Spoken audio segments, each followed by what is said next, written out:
After their discussion, Matt will break down the latest episode of The Bad Batch to sadly remind you that it was the series' first real dud.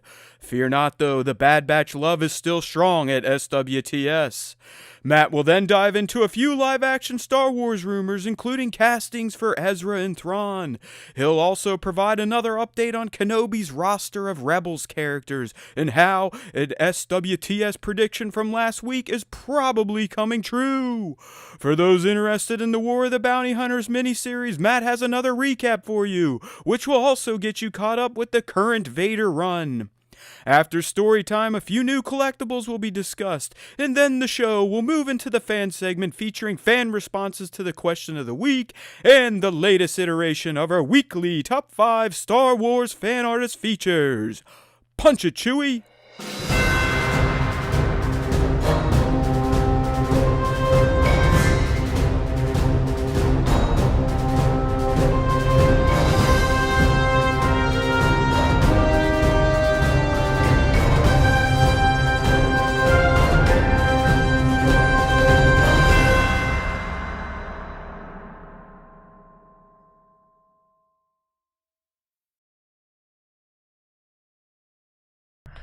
Hey now, everybody! Welcome back to the Star Wars Time Show. And yes, for the third show in a week, we're starting out with a special guest. And this week, we're joined by everyone's favorite visceral toy photographer at visual _ you got to get the underscores, approach _ photography. And before we start talking with Sean, I do want to address the elephant in the room. Yes, Nick has been replaced by the logo today. Those of you that are fans, it doesn't look like we're getting any data to this stream. There it goes. Those of you who are fans of the show, and you listen on a weekly basis, you probably are familiar with the saga of Nick's new home.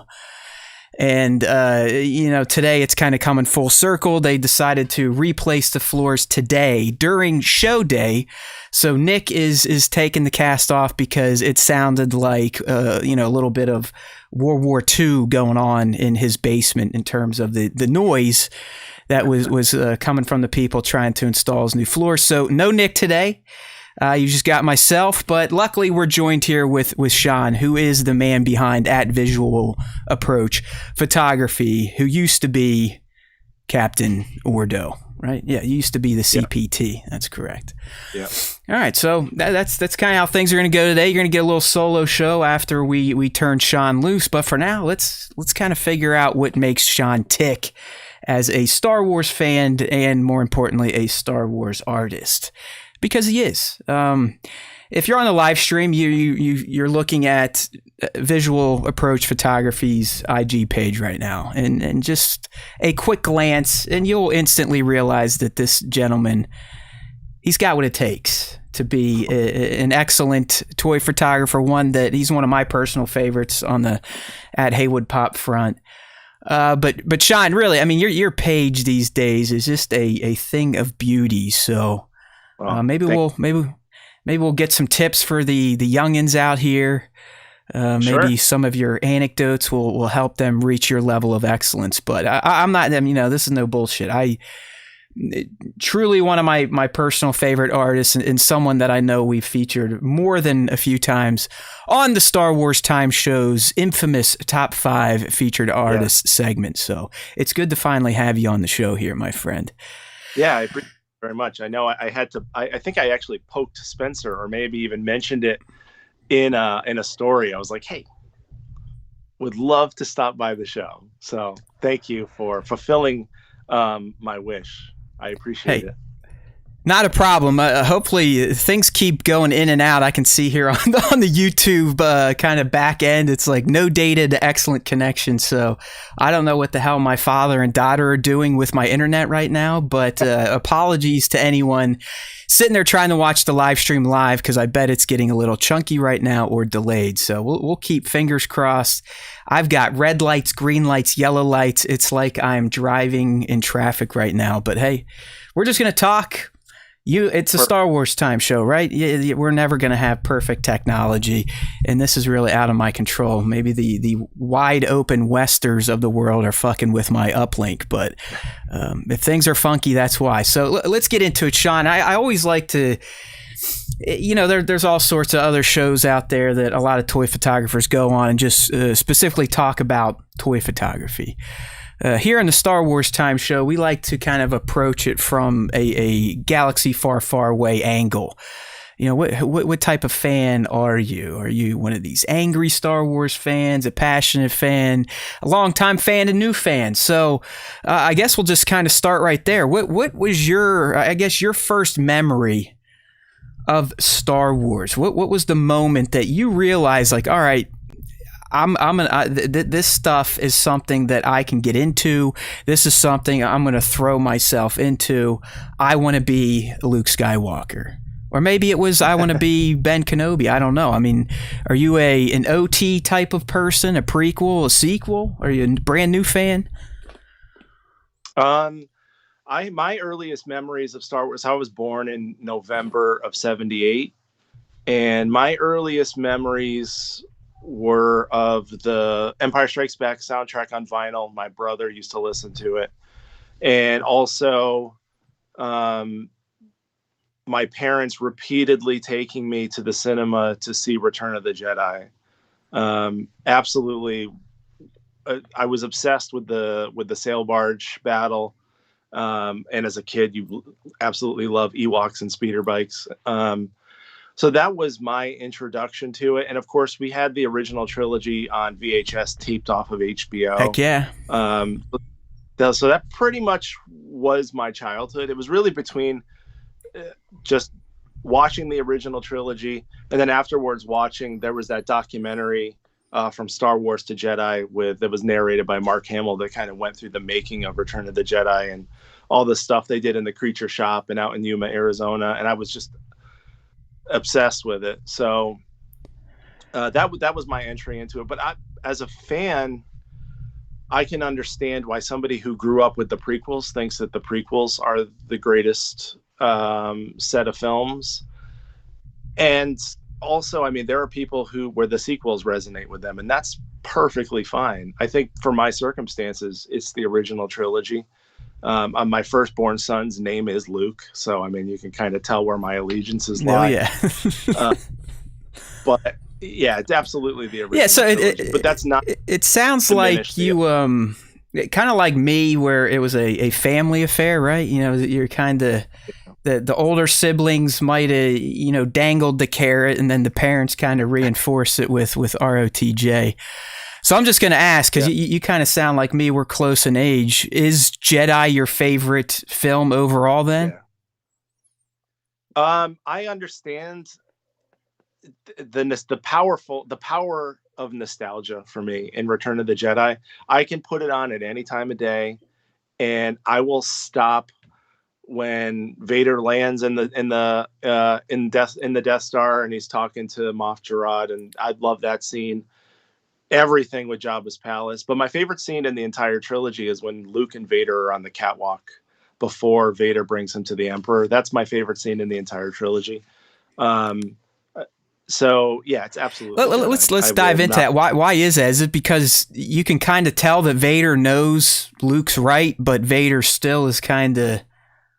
He has Palpatine's shadow, cast over him at all times. Like, I can't beat this guy, Luke. You are right, but I can't beat. Is it because of that, or it's interesting that you say that's your favorite scene in all of Star Wars? I think they almost need each other in that moment. Vader needs Luke to defeat the Emperor because he knows that he can't, and Luke needs Vader to push him to realize his destiny because he needs to fight him, according to Obi-Wan and Yoda. Right. So they're both at a crossroads, and so the trilogy does hinge on their final confrontation on the Death Star. So it's Vader is communicating to Luke in a way that he never really has before. It's about as honest as he gets with him. Yeah. And so if I miss it, I rewind it. I've seen it, we've all seen these movies thousands of times, but that scene is my favorite. I just can't get enough of No, it. I love that. And it's like, we briefly were talking about the new comic runs before we went live. And, hey, check out my recaps on our YouTube channel, Star Wars Time Show. Search it out there. It's out there. You can find it. But you kind of bring up that scene that they need each other. And I think you're spot on, because what's happening in the current Vader run is we saw Vader get broken down by Palpatine again, just to kind of teach him a lesson. Like, hey, Darth, you might think you're getting stronger, but I'm still Palpatine. I have Exegol, I have mountains of Kyber crystals, and I can fucking destroy you if I want to. And Vader did learn that lesson. And now, as it's crossing in and out with the War of the Bounty Hunters, his fixation is back on Luke, and the fact that Luke is the one thing that he knows can jeopardize his position with the Emperor. He knows now that the Emperor is turning his sights to Luke. So his goal is, I'm going to fuck up all of Luke's friends, because his friends are what make Luke great, not Luke himself. So I think you're spot on with that scene, in that, Vader, by the time Jedi comes around, again, this comic is taking place in between Empire and Jedi, so it is very timely. Vader knows Palpatine is unbeatable, at least by himself. He's tried, he's plotted before, and every turn Palpatine has fucked him up for doing so. And he knows that Luke may be the key. He also knows that Luke may be his replacement. So it's how you can see how fucked Anakin Skywalker got himself by pledging his allegiance to Palpatine. Because he knows in that moment that, he's a lost soul. He's willingly turning over his living flesh and blood to the devil. Yet he still can't help himself to do it. He really is just a tragic, whiny bum. In the end, I love him. He's my favorite character. But and I love that, because most people, me included, I go for the flashy stuff. I mean, mine is always it's a few scenes after the catwalk talk where, father and son are going the blows, and Luke ultimately does tap into the dark side a bit to get one up on the old man. But I'm with you. We're right. Everyone else is wrong. Return of the Jedi is the best. Thank you for clearing that up for everybody.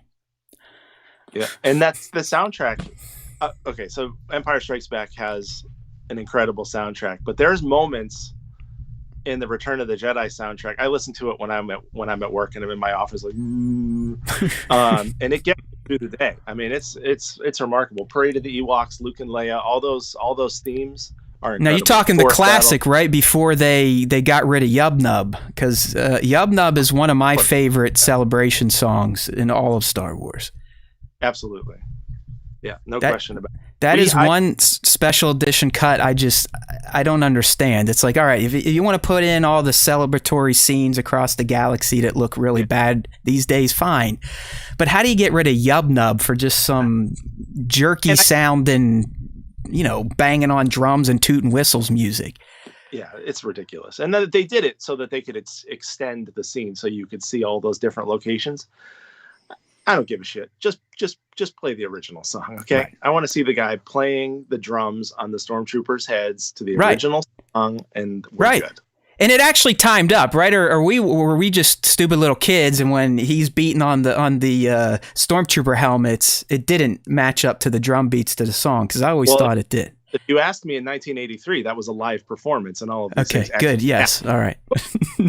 Yeah, it took place in some forest in California, right? Right. Yeah. Oh yeah. No, I mean, I could reminisce about ROTJ forever. So it seems to me, Sean, that if fans were born like in the early 70s or prior, they're always going to point to Empire, where people like us that were born late 70s, early 80s may lean towards Jedi. And I get it. I mean, I've explained why I'm not an Empire fanboy before. As a little kid, that movie fucked me up. I didn't like the good guys losing. You're not used to that as a little kid, especially I was probably 2, maybe 3. You have no emotional capacity at that point in time. So you're like, holy shit, what the fuck is this? This is like torture to me. The bad guys are getting beat at every turn. This is no fun. Can this movie be over? Right. Yeah, they lost. Look, where's Han? He's still gone, people. Who wrote this shit? I think saying that Empire, because it's largely considered the best movie, the way it's conceived and shot and edited and put together, it doesn't mean that it's necessarily doesn't have to be your favorite. You know, so I think it's a canned answer. People just ultimately think. I think A New Hope is better than The Empire Strikes Back. I would say that as much as Empire Strikes Back is a fantastic movie, and all three of them are held in such high regard. If I had to list them, it would be A New Hope, Return of the Jedi, and Empire Strikes Back. The binary sunset in A New Hope, when Luke looks out over the landscape of Tatooine, watching Luke go from nothing and get thrust into this conflict is amazing. It's unbelievable.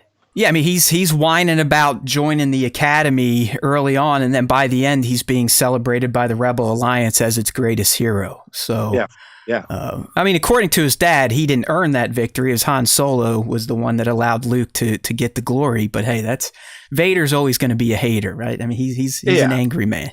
So. I don't really have an opinion on the whole thing, considering the side he ends up on. So, yeah. I do like your take on A New Hope, because it's like a chicken and the egg discussion. I mean, without A New Hope and what it did, there probably is no more Star Wars. And Nick said this last week, I think.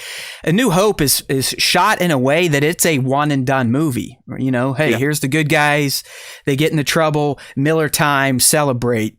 It opens and closes. I mean, you could argue that's it's a self loop almost. I mean, yeah, the Death Star's blown up and you see Vader, rocking himself away. But if the movie didn't do well, it technically could have ended there, and so be it. So, and like good. I think that one of the charming things about the original trilogy is that it almost doesn't have as much of a cemented or plan as we all put upon it now. Like you said, A New Hope being kind of one and done, and then between Empire and Jedi, I think I can't imagine it, and I could be wrong about this, but it could not have been originally conceived that Luke and Leia were brother and sister. Correct. When they kissed in Empire Strikes Back. So, I mean, that kind of putting it together as you go along is kind of part of its charm. Yeah, I mean, it goes to show that. I mean, just listening to Nick Gillard last week, and the day of, sometimes the scene shooting of George would come in and be like, and let's scrap all that shit we planned for, and we're doing the high ground. Or, hey guys, I know you planned for a fight with Dooku, but I'm now going to have Yoda fight. And they're just like, okay. And that's George Lucas. He's the maker. He can do what he wants, but you are right. I do not think, kind of like the sequel trilogy, that George had a concrete plan for a full trilogy. Things changed. I mean, things have gotten even wonkier since he introduced the prequels, where he kind of negated some of the shit that Kenobi was saying. That's why we accuse Kenobi of having severe PTSD now and all this stuff. But hey, the OT, I get it. It does seem we all are going to gravitate towards our generational trilogies. And while I was an angry teen in young 20s when the prequel came out and I thought it ruined Star Wars, I've come full circle on that. I'm not that dickhead anymore that's going to sit here with my bullhorn telling all of you that those movies are garbage, because so what? If you like them, who gives a shit? I'm a bit of an apologist. I like them for what they are. I can find a way to enjoy anything that's related to Star Wars. Yeah, me too. I saw The Phantom Menace 26 times in the theater. Yeah, I was up there too. I didn't even care. I was just, you know what? What am I going to do today? I think I'm going to go see Star Wars. Right. Yep. And for me, I think it whether I thought it was a good movie or a bad movie, it still gave me a larger view of the galaxy that it all takes place in. So I could find, I get it. It's clunky. It's not great. It's all shot on a green screen, but it has its charms just like all of the other stuff. And I can find reasons to love it. Hey, I mean, last week when Nick said that in his personal view, The Phantom Menace is the best of the prequels, I was like, well, Jesus Christ, there we go. He knows what he's talking about. So by default, Yeah. or a de facto connection. So do I. All right, so we got film, we got the era, the fandom. How about your character? Are you a Han Solo guy like some of our previous guests, or who is your favorite Star Wars character and why? It's Luke, because the again, with the original trilogy somewhat being kind of told through his experiences, he's the person that I always gravitated towards. He made mistakes, but he continued to learn, and then ultimately kind of came into who he was. It's absolutely Luke. No question about it. All right, so with that knowledge, how did you perceive The Last Jedi then? Luke's portrayal in particular. You don't have to comment on the entire movie, but Luke in The Last Jedi, if he's your boy, how did you feel? Were you ready to light your theater on fire like some of these people, or did you take it in stride and just kind of contemplate on what you just took in?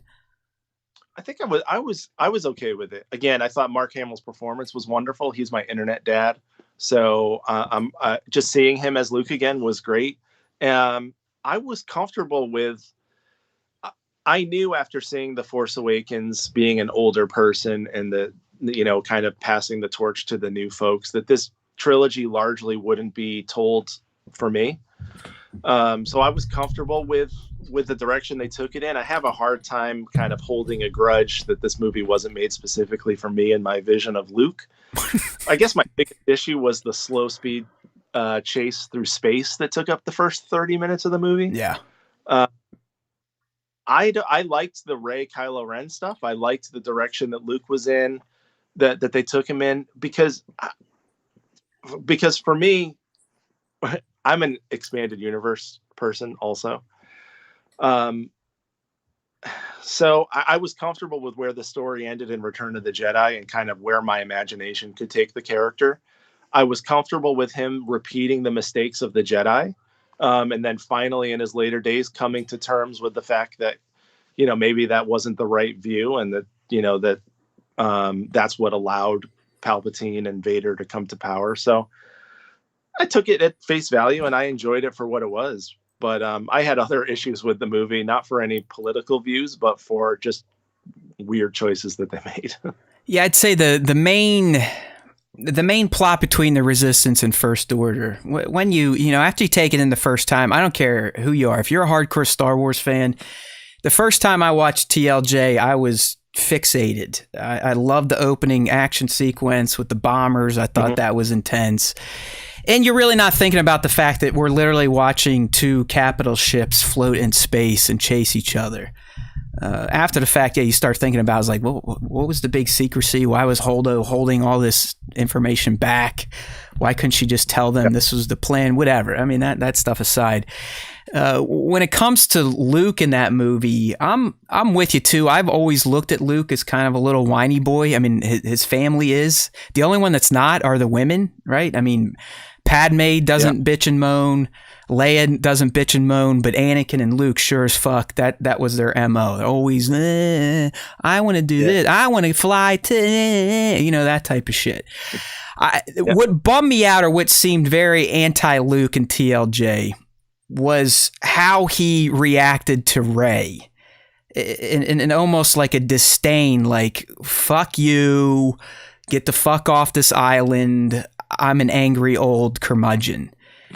I don't see Luke ever acting that way. Sure, shut yourself off and, take yourself off the game map. But I don't see him treating someone like that, someone like Rey, like he did. I mean, it took R2-D2 to finally kind of snap him out of being a dickhead. But after that, it's like, fine. Hey, he begrudgingly trained her, taught her some of the hubris that he realized that his predecessors had. So overall, I mean, hey, TLJ is a fine movie. I'm not going to say it's my favorite, but like you, while I don't think a lot of our listeners will agree, I'm somewhat well-adjusted. And while I act like a fucking madman on the show at times, it's kind of a gimmick. But in real life, never would I sit here and let a science fiction film kind of dictate the type of person I am to other people and flamethrowing shit. Now, if we want to talk about Boba Fett, I'll fucking flamethrow some people, but TLJ and other Star Wars stuff, I mean, honestly, it's sci-fi. It's fun. It's not real. It doesn't matter it doesn't matter fully what I think anyway. I mean, my opinion should not impact anybody else's enjoyment of it. That's what I mean. The fuck do I? You are well adjusted, my friend. Sadly, there's not a lot of people out there anymore that can say that and realize that. It's their way or the highway. Yeah, I mean, I think we can all agree that The Rise of Skywalker sucks, but people that like The Last Jedi and people that don't, that is perfectly fine. I mean, oh my God. Right. Yeah. Tross is a whole other bunch of issues, and that's just like, okay. And even JJ, I mean, he has since come out and be like, yeah, we probably should have had a plan. It's like, well, no shit. I mean, the people above you are getting paid a ton of fucking money. Like, figure it out. It's not that hard to see that having 3 different artists try to do a cohesive trilogy is just, it would never happen. I mean, even in the art form we dabble in, it would be odd to be like, all right, Sean, you come up with an idea for a shot. 1/6 shooter, you do the middle of it, and then Plastic Action or Jason B. Michael, you finish it, and it needs to be a cohesive piece, but you all can bring your own artistic spin to it. It would come out looking like a Frankenstein, right? I mean, it would not be a coherent piece of art. Each one of your pieces making up the overall piece might be great, or on its own it's a nice piece of art, but together it just would not work. So Trevor's in the chat here and he's upset that we said TLJ is okay. It's all right, Trevor. We'll let you sit there screaming at the YouTube screen there. So I guess maybe it's worse that I don't have a strong opinion about it, because it's like whatever. With the sequels, Sean, I've kind of just taken the approach that I did to the prequels. It's like, hey, they're there, they exist, they're not changing, and there was potential. It missed some of the marks in my head, but that's my head, so who cares? So what? I watch the prequels far more often than I watch the sequels. I think I've seen The Last Jedi twice. I saw what the fuck is it called? Rise of Skywalker once. Yeah. So those don't really land for me. But I will go back to the other 6. I mean, obviously. Yeah, TFA is the one from the sequel trilogy. I think most people could agree was like, all right, there was some promise here. And then a lot of the threads that JJ was kind of punting up just got discarded. When you make A New Hope, you can't really go wrong. I mean, it's just like it's kind of hard to fuck it up when you just change the character names. Oh, well. So, I mean, I'll ask you, I think you already answered this. I mean, we know it's clearly not coming from TLJ, but your standout moment, you're saying, is the catwalk scene from Jedi, right? Yeah. Okay. Yep. All right. So, some people like this question, some don't. And I have a feeling we might be going with the answer everyone goes with here, but anything from the franchise at this point in time, content that has been made available to be seen, any of that just doesn't sit well with you? Is there any content out there that you're like, that is just bleh? I'm looking over at my bookshelf. Not really. Again, I think that Rebels is probably a high point as far as the animation is concerned. There wasn't really, again, I've read all of the expanded universe stuff prior to the new canon. I've read Bloodline, I read Aftermath, and I think the Force Awakens novelization. A low point, not really. I mean, I think that some of the Dark Horse comics had wonderful covers, and there wasn't a whole lot going on between the spine. Got you. Interesting. Yeah, I mean, nothing that makes me kind of reel back in disdain or disgust. Well, I wish you were playing like hated Star Wars bingo, because you would have won. You didn't say Star Wars Resistance, which pretty much every other guest has zeroed in on as the shittiest Star Wars content they've ever seen. So I don't feel like that show was made for me. Like, so I've reached an age or a point in my, but might as well be coffin shopping. I feel so old, but I never made I felt that Rebels was such a wonderfully constructed and told story that I was not emotionally prepared to jump into Resistance, and I had no desire to go anywhere near it. I knew it. Well, I guess that's the same answer saying you hate it. So we'll take it. We'll take it as that. I did not have the discretionary energy to pour into it. I love it. That's a great way to describe. I forgot I missed it until you just mentioned it. I'm like, what the fuck is that? I thought it was a video game. Oh man, poor Kaz and crew. Hey, I know you got little kids. They might, it might be perfect for them at this point in time. It's I don't know. Nick and I did find some enjoyment in Resistance. I really didn't think it's the abortion that everyone makes it out to be. But hey, to each their own. Yeah. To each their own. Fans of the sequel trilogy should like it, or at least should check it out, because it does directly tie into all three films. But we'll leave it at that. Poor Resistance. I always think about the people that are huge Star Wars fans, and then they finally get to be a part of a Star Wars project, and they get Star Wars Resistance to where most of the community rejects it, and then they can't go on for the next 30, 40 years and capitalize off of their Star Wars experience at cons and whatnot. So it's like no one's lining up. These poor bastards. Maybe we promote it so much because the main voice actor that played Kaz followed us early on in Star Wars Time Show creation, and would retweet some of our stuff and like it. So there's probably a little bit of that going on. Like, hey, look. The guy that actually is in the show is paying attention to us, and we all know how big of a narcissist I am when it comes to Star Wars. So any type of flattery, I'll definitely latch on to. Poor Resistance. I do feel bad for those that made it. Hey, Filoni was a part of it too, so I guess he doesn't always hit home runs. All right, Sean. So now we've kind of figured out what makes you tick as a Star Wars fan. I think we've got you profiled. You're OT individual, like a lot of us that listen to this show. I seem to have other people in my age range that gravitate to my nonsense, which makes sense. I think growing up in the 80s, late 70s, 80s, 90s, we were all kind of indoctrinated with a lot more rated R and crazy shit than kids get these days. Because I remember watching RoboCop at 6 years old. Yeah. Just like some fucked up shit that little kids shouldn't see. And hey, people wonder why I am considered the loud and crazy guy in the show. It's because of TV and movies. I had RoboCop on VHS pretty much as soon as it was available. Dude. And it didn't dawn on me until I had children that my parents used to let me watch it. Yeah.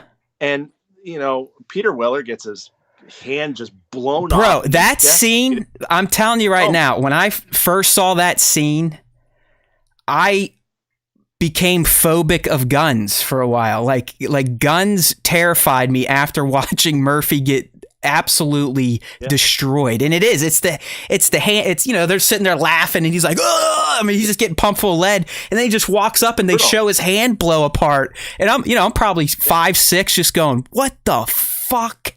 Like, as you said, when you're a little kid watching movies like this, you figure it's just the news, or it's reality. So yeah, I'm a little fucked up. I don't know why I had Aliens. That's another good one for little kids. Predator. But I remember sitting on my dad's lap when we were watching First Blood, and the only time he covered my eyes was when he sutured himself in the woods, and I'm like, what's going on here? Yeah. That was the part of the whole deal, So it's weird what we could watch and what was considered, violent, stuff. I love it. RoboCop is actually probably really high up there. I watched it with my wife a couple of weeks ago. I pulled out the disc because it's not available really to stream many places, and we put it on. And at the end of it, she's like, "That was really good," and I'm like, "Yeah, this movie's incredible." Yeah, no, the yeah. the RoboCops. That's the other thing about watching movies from when we were little. When you rewatch them as an adult, you do kind of have a whole new perspective on the film because you can actually understand some of the narrative themes they're weaving in there, and it being a portrayal of the time that the movie came out. But we had a lot of classics like that, a lot of violent. I mean, to me, the 80s and early to mid 90s was the heyday for R-rated action movies, where you'd have a ton of foul language, lots of violence, and at least one set of tits shown on screen, right? I mean, any Arnold movie, Sly movie, there's going to be guns and tough guys, but there's always at least going to be a little bit of nudity, usually some breasts. So I think that's another reason I kind of got into watching all that demented shit as a young man. The good old days. I feel the same way, but I always try to kind of just, is it me because I grew up in that era, or is it true? Terminator 2 is still the best action movie ever made. Yeah. That's just my own personal opinion. Oh yeah. No, I mean, even the Terminators, and there's a lot of stuff that it used to fuck me up. Like I slept with a nightlight until I was in 4th grade for a reason. I think when you're watching Alien at 4 or 5, and even Ghostbusters, those damn dogs to this day, Zool's dogs, still fuck me up. Yeah. I always thought they were going to come in and eat me after watching it as a little kid. So, speaking of which, did anyone catch the new Ghostbusters trailer today? I haven't watched the one that Jason Reitman's kid, or Jason Reitman is the person. It's Ivan Reitman's kid is directing it. I don't know. It looked pretty good. It's looks like it's a little more directly tied to Ghostbusters of old, the Murrays and Aykroyds Ghostbusters. So there's a little PSA for you geeks out there, you pop culture fiends. The new Ghostbuster trailer did drop today. All right, Sean, so let's kind of get into your art form here. And I wish we had a larger screen to show off your... Sean has, and I kind of knew this coming in because I don't want to say I creep on him, but I follow him on 2 accounts, look at his stories sometimes, and he's got one of probably the classiest and expensive man caves I've seen in the toy photography. I mean, he's the type where we're talking one hot toy per allotted shelf. And there's multiple of these shelves. We've got stand-up arcades. He's got the katana sitting behind him. It looks like, hey, Sean, what is the scale of that Iron Hulkbuster behind you? It's the Hot Toys. Holy shit. Look at that thing. So dumb. Like, it just stands there. Like, what the fuck is wrong with me? But it will be hard to compete with, if Trevor's still in the chat, I can't see. He's got an incredible collection. Oh, yeah. No, he is. When he goes live, so you see all the stuff that he has. He has stuff going back. And he's got that 1-to-1 Ralph McQuarrie Vader helmet. Oh, my God. Well, they don't call him the 1/6 shooter for nothing. He definitely is the champion of that scale, and I blame him for... my deep dive into that scale and the fact that I basically carry a 20 plus figure pre-order mark at this point in time on Sideshow. So speaking of Sideshow, I guess they're dickheads these days. Did you see that? I don't know if you saw that pop up in the community that they're blocking, I think, Hong Kong retailers from selling hot toys overseas. Yeah. It's. I mean, I don't understand the nuances of it. I know that typically they want to corner their market if they think they have an official distribution deal, but I don't know enough about it to have an opinion. Yeah, you would think that Sideshow probably pays Hot Toys for some sort of deal, right? Or otherwise they have no fucking leg to stand on. And I may be wrong about this. Somebody in the can correct me, but I thought that they also fed other distributors in the United States, like Big Bad Toy Store, but I could be wrong about that. So it makes sense they would want to, not have somebody creep in as a reseller.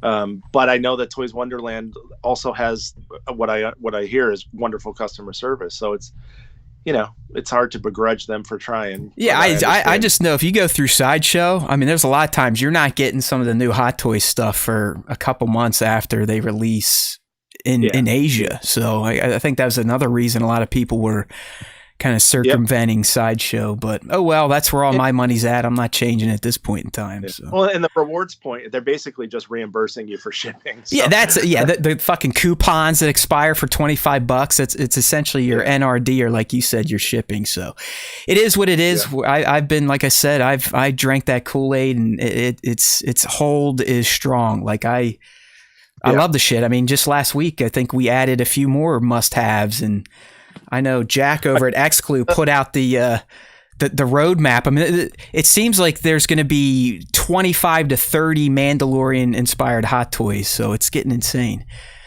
Yeah, no, thank you. I did just get the speeder bike and Scout Trooper today. Oh, yeah, I'm still waiting on mine to get shipped in. I bet that's going to be a beast. Yeah, I can see it. It looks pretty big in the picture here. Well, I'm unboxing it on Instagram, I think, at some point later in the week. All right. Just for fun. Make sure at visual_approach_photography. You can check him out there on Instagram, where maybe he does his unboxing. So in terms of toy photography, and that's why we're talking to Sean today. I mean, obviously he's a lovely gentleman, has some good opinions on Star Wars, but we're here to kind of talk to him about his art form, which is high quality toy photography. Predominantly, I'd say you shoot in the Star Wars arena, but you've been known to dabble in some DC, Marvel, and is this Mythic Legions or like some other? What's this guy you just threw up a few days ago? Death Dealer. Oh, that's the TB League. That's the Frank Frazetta Death Dealer character. Got you. And that's what I've been trying to start a new nickname for Trevor. I've been referring to him as the Frank Frazetta of toy photography because he's unbelievable. Frank is in the chat right now. So Frank, what do you think about that? Are we going to call you F² these days? So anyways, how long has your account been alive at this point in time? Was Visual Approach just for toy photography, or were you like me, where you're like, hey, this hobby seems kind of cool. It allows me to unbox my toys without feeling like a shithead. I'm just going to turn my personal IG into my toy photography. Or did you specifically create at Visual Approach Photography for photography, toy photography? Originally, it was just your typical shitty social media. Yeah, okay, yeah, right. That's, here's my kid eating an ice cream cone, which is completely terrible.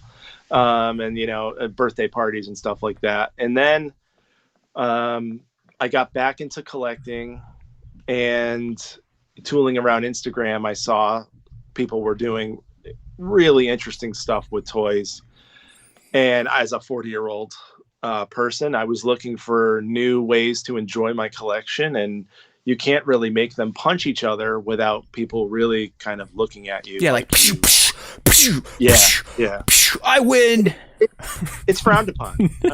So you can't enjoy them that way, or you will be medicated against your will.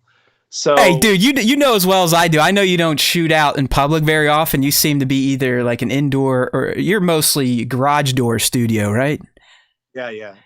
But I mean, have you done any public shoots? I was at the beach.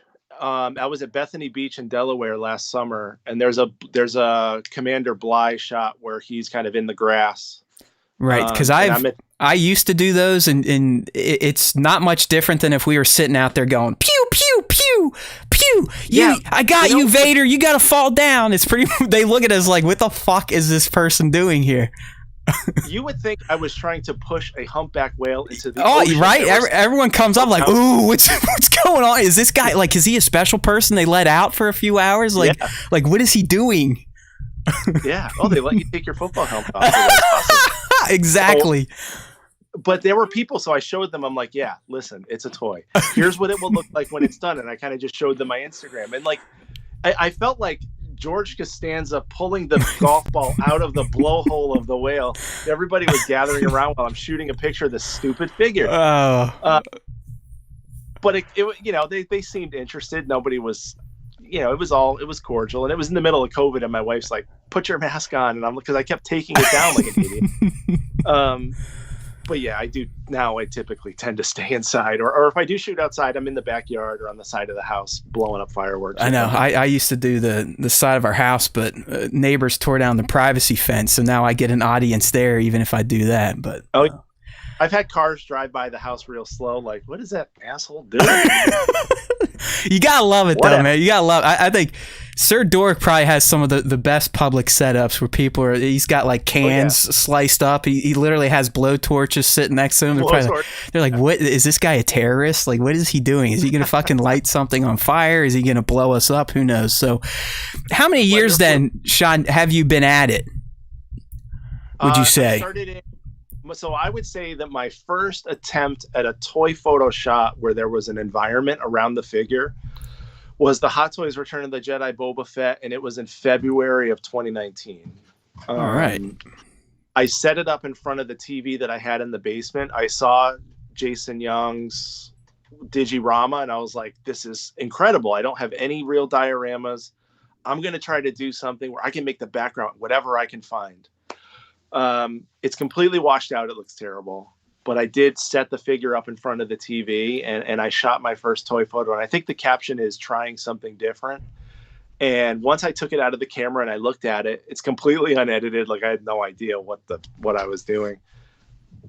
Still don't, but, I was like, wow, I am hooked. And I posted like 4 or 5 more times that weekend. And I found an outlet for, so one of my first jobs out of high school, I worked as an airbrush artist doing like murals and stuff at like laser tags and stuff like that. Oh, sweet. So I always liked to draw, and I always liked toys or paint. So I was looking for a way to kind of, and you know, as when you have kids, you're available, you know, your scope, your free time completely basically disappears. True. So I needed something, a creative outlet that was also, you know, knew that I, you know, because I had limited time, and toy photography kind of was the collision of two worlds with collecting and art. And thanks to the folks on Instagram that were doing it well before I discovered it, and I was able to jump on their coattails.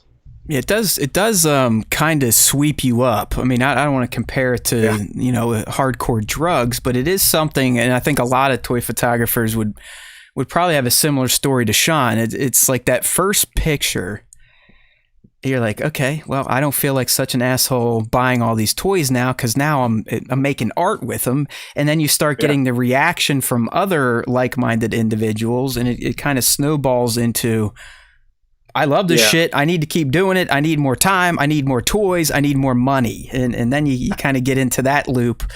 And hopefully you don't go the way of myself, where now you just spend a ton of money on toys, but you never shoot them anymore. So don't follow my path. Although there's been, you know, I don't think any of us were planning for COVID and how it upended certain lives. I've essentially been taking care of my kid for the past year and a half, because of, you know, I'm in academia, so my schedule's a little more work-life balance friendly than my wife's.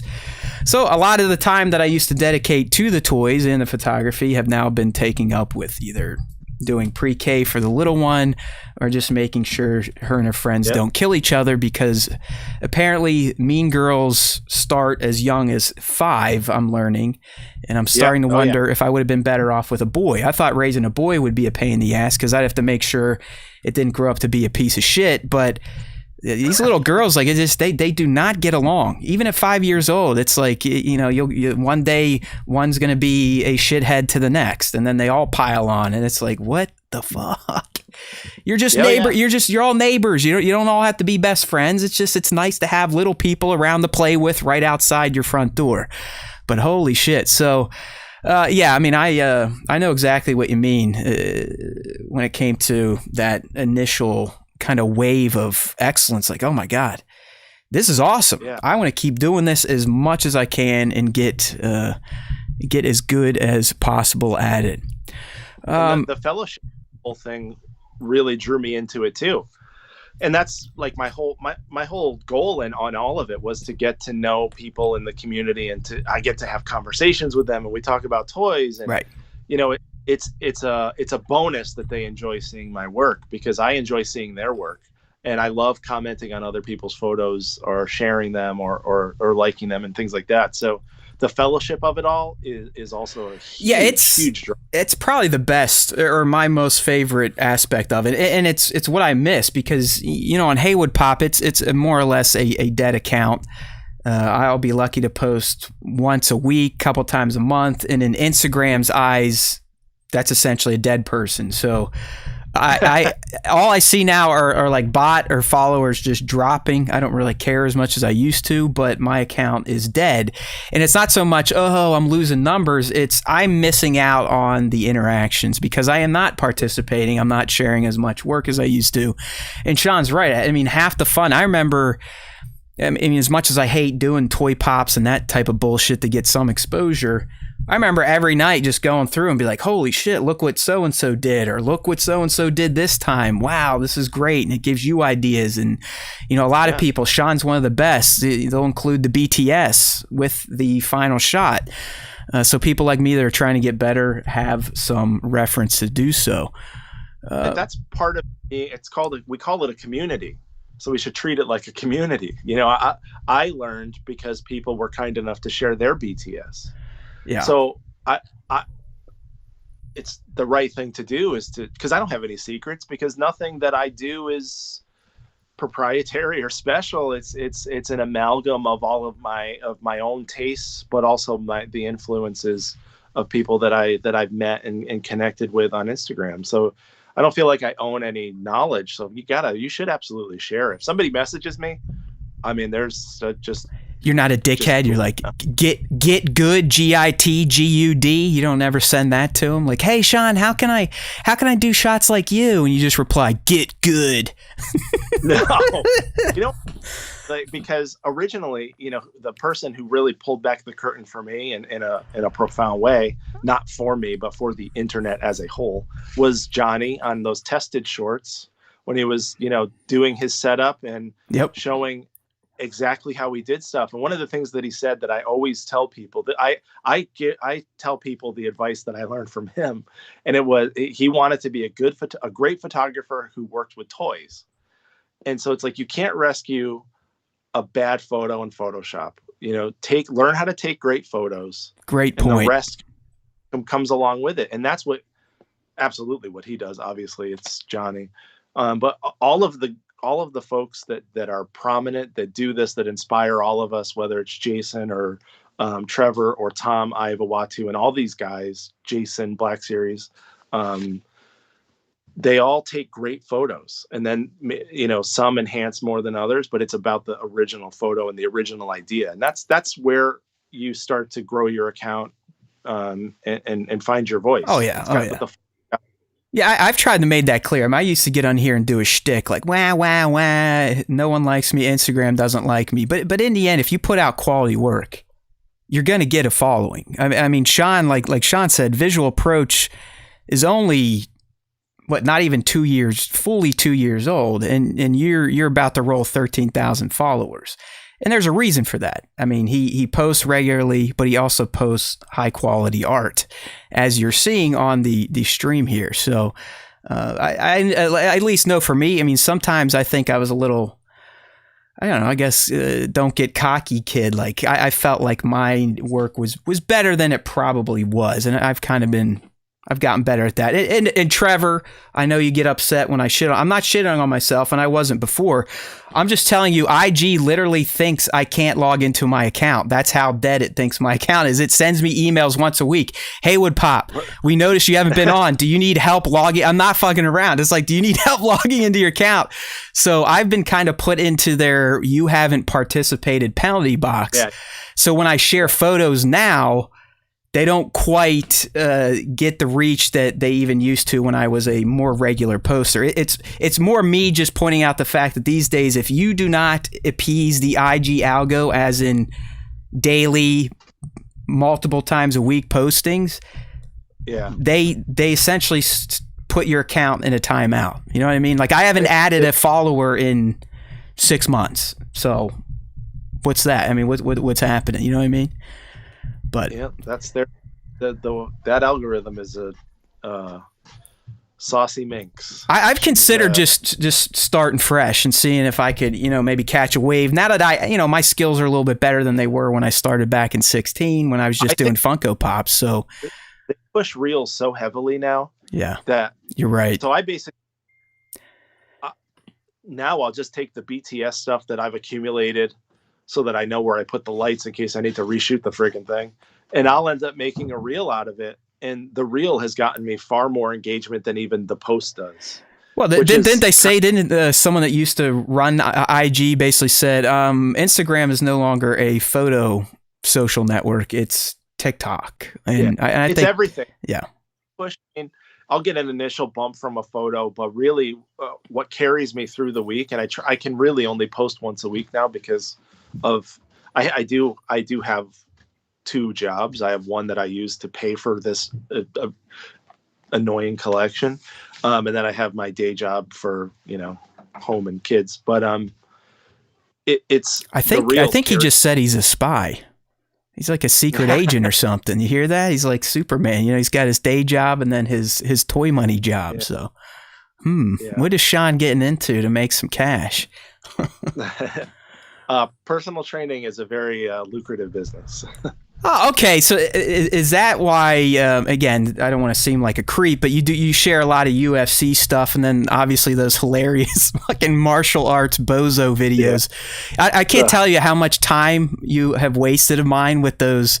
You'll share something in the story and I'm like, all right, he got me here. I'm going to bite. And then I'll go follow the posts. And then I just go down a rabbit hole of these idiot martial arts masters. I know, I can tell you love it. Yeah. But they're like they like stick out a finger and a whole room full of men will fall over like One of the most recent ones you shared was a guy with a big kendo stick and he just goes like whack just to the air and a guy across the room flies back like he got hit by some sort of fucking force push. It's like it's remarkable that they're victimizing those people that pay.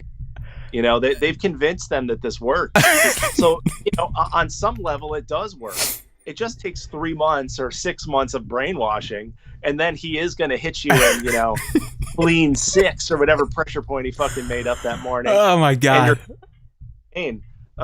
So it's terrible, and I'm glad that guy exposes them, and I love laughing and sharing it. All right, so now I get it. I didn't know if you were actually into fighting yourself or some sort of it makes sense you're into the training thing. It's all kind of a lifestyle, so I get it. Yeah, in my past life there was lots of wrestling and some jiu-jitsu, so that's those days are fun. Got you. But no, those are great. Trust me, he usually posts one to his story at least once a week. Check it out. That's obviously we follow visual approach photography for the art, but I definitely get entertained with his fake martial arts masters story posts. So if you need a good laugh, check him out. If you don't know what we're talking about, just Google the Steven Seagal video where he proceeds to beat up a room full of Aikido masters. Doing nothing, like looking fat as shit and just like taking his arm and completely flipping guys off their feet. That to me, that is the vintage martial arts master doing nothing video out there. But it's a good example of the type of stuff that Sean's sharing from those people. Back to the toy photography. I'm assuming just looking at your page, and we're going to talk about a few of your shots that I kind of pulled up here. Star Wars is your go-to line to shoot. Is that fair to say? Yep. Yeah. Yeah. Predominantly Star Wars, and then I there was a conversation that it was Corona 4 Jason and Trevor had on his YouTube show about trying new stuff and branching out, and that's kind of what pushed me to try new lines. I have like copious amounts of shit that I don't shoot, and so I'm trying now more and more to flex some creativity and shoot some new stuff. But all of my ideas and my main source of inspiration is Galaxy Far, Far Away. Have you noticed? I'm just looking here at recent shots, and I think a lot of us probably experienced something similar. But since you are predominantly a Star Wars artist, Have you noticed when you post non-Star Wars that it just does not quite get the reaction that your Star Wars stuff does? Yeah, I think it's the. I mean, it could be a number of things. It could be the quality of my photo, but it could also be that the people that follow me predominantly interact with Star Wars, so that's what they expect in their timeline. So Instagram probably shows it to less people that it's follow crazy, me. right? Yeah, because it's like it almost must know, because we're looking at your Frazetta thing here, the Death Dealer. I mean, that is a awesome looking shot, just as quality as the Mando that precedes it and the sexy Boba that followed it. Yet, that one's at 973. The others are pushing 2,000. So it's like. I mean, again, this algorithm has way more self-awareness than I think we know. Yeah. Because let's be real. When you're scrolling through your feed, all of us, I believe at this point, we're kind of conditioned just to double tap, right? So if you're going through and you see a piece of art like Sean's Death Deal, you're probably going to double tap that whether you're a Star Wars fan or not. But I do believe that it's probably not even being shown to most of your followers because of these kind of their Star Wars passion. And it's predictable. Like, I'll know that if I post like a War Machine or Batman, and it's a shot that I'm proud of, it's gonna cap out at a certain count. And so and again, it doesn't bother me. I don't, again, it doesn't matter. If I like the shot, I'm going to post it. But yeah, there's a clear pattern between my Star Wars and non-Star Wars. Right. Did you hear that, everyone? That's a healthy mind frame right there. Who gives a shit what the algorithm's going to do? If you're proud of the art, post it. It took me a long time to get to that point. All right. I used to be, sour grapes left and right. Wah, wah. Nobody likes me. IG hates me. I'm going to go eat worms type of crap. But now it's just like, hey, if I like it and I put the time in to edit it and share it, I'm going to fucking share it, whether it gets 1 like or these days 200 likes. It just doesn't matter.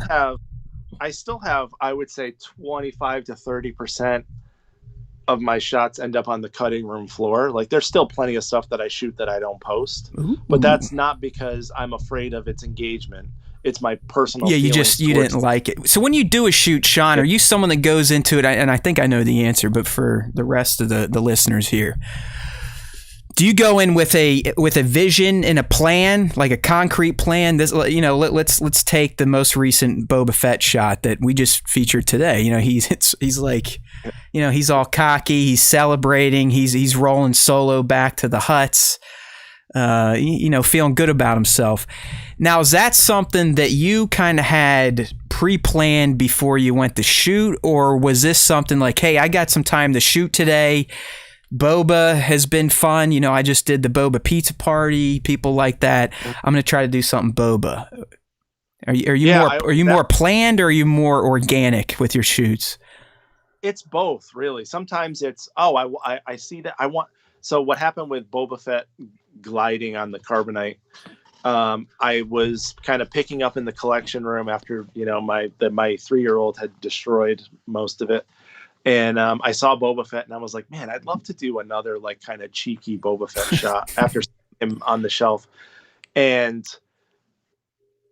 so I was like, I wonder if I could get him to lay across the carbonite in a convincing way. So I was messing around with it. And it worked. So I went in the garage and I shot it. I came home from training for the Boba Fett in the apartment scene. I came home from working with a couple of training clients, and on my way home, I got the idea that I wanted to transform Jabba's palace into his apartment and have him using Han as the coffee table. And yeah, this shot is just fantastic. I have it up on the live stream if you are watching. If you're not, you can check it out at visual_approach photography on Instagram. It's just, we talked about this, I think, a week or two ago on the top 5. This scene, I would say it's a little different than what you usually do. I mean, I would say you do humor, but sometimes it's a little more violent humor, right? Where some of the shots I'm going to pull up that are my favorite, where you have Grogu like sitting in the background watching Din vaporize people and whatnot, which it's a very dynamic looking scene, but there is a little bit of wink kind of laugh at the type. There is a little silliness to the shot. Where this one, where the setup is just ingenious, like you said, Han is the coffee table, Han and Carbonite. You got all those TMNT props out there for the bounty hunters to be snacking on. Now, is this one that you planned a bit more, or is this another one where you're like, oh shit, there's my kids' dollhouse couches and there's a little TV. I think I can do something with this. I came up with the idea. I was driving home from the training studio, and I was like, I have to. Sometimes I'll get an idea that I'm so excited about, I have to shoot it right away because I'm convinced that this idea will be out there and I will have missed my chance. So I stopped and I picked up the couch and the coffee table and the TV at Hobby Lobby, and I came home and I had that shot finished within probably 90 minutes. Some of those props are actually my daughter's. I borrowed them from her, like the bag of chips and stuff, or the cookie bag and the bottle of water and the soda can, those are hers from her toys. But yeah, that was. I've been looking for a way to do something that was not. I wanted to shoot Boba Fett so badly, but again, there were so many. I couldn't find an angle to do something that would stand out. Like I do action stupid stuff all the time, and I just didn't have an idea. I'm going to complain about the knee pads again, but I needed to do something where his legs were straight, because when you bend his leg, the knee pad stays on his thigh instead of actually covering his knee. So I was like, I'm going to have him cross his legs across this coffee table and look like he's just kind of vegging out. And then Dengar is going to show up to watch the game with a pizza. It's just brilliant.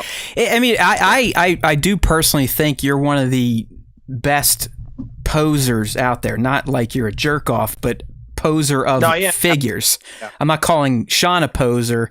He's very good at posing little pieces of plastic. Because those of us that at least have dabbled in the hobby, we understand that could be one of the most difficult things to do, to pose these things in a way to make them look alive and natural. And I think chill shots like this could be even harder than action shots, because you do have to make Boba Fett in this apartment scene look like he is chilling like a villain. And that's exactly the feel you got. I mean, he totally looks like, you were a fly in the wall. You were at this party, you were invited, maybe they wanted someone to document their most recent bounty hunt, and you were just capturing stills, right? No one was paying attention to you as a photographer. They're all partying, eating their pork rinds. And it just looks like you were in the palace with these dudes hanging out, watching whatever sort of Twi'lek porn they have on right now. Yep. It just is. I mean, the pose is just brilliant. It is just even holding the remote, it looks like he is actually working the remote. That's how, on point the posing is here. I think that type of posing is far more challenging than action posing. Yeah. I mean, you can convey in an action pose and have it not be perfect, or at least to yourself not feel perfect. But like, it took me the better part of 90 minutes to get Boba Fett draped across that slab of carbonite so that he looked like he actually had his hand on his chin and that he was, in that pose. Because to sell the shot, the pose does have to be as tight as it can be, where again, in action, I feel like it can be a little bit more forgiving. Did you have to tack him at all on the couch, or did you get the perfect balance spot there? No, he's balanced. What did I use tack on? Oh, I used tack on Dengar's hands for the pizza box. Hey, he didn't want to comply. He was being the diva that day on set. He couldn't hold the fucking box. Dengar, just hold to the fucking box, right? No, he's the one. He's different people, I think, because he wears all of those bandages. So I also had to use tack to keep the pizza box closed. And that was the first time I'd ever used tack. I bought it that day at Hobby Lobby when I bought the couch and the TV. It does come in handy. It's one tool that I typically forget to use, but when you remember, it actually can be used for a lot. And we're talking about, a sticky tack. I don't know if that's the professional name, but it's not quite like putty. It's it's a little more rubbery than putty. It's reusable, and you can use it to stick on figures' feet if you want to try that way. If you don't have stands or you don't care about getting feet in frame, hanging stuff with it, or like Sean said, sticking accessories to your figures with it. I used it to stick Grogu to the rock. For that Hot Toys Mandalorian portrait that I did. Got you. Yeah. So like I said, that's another tool. Any other types of secret tools that you may use that might help some listeners here? Any other tricks that you can think of that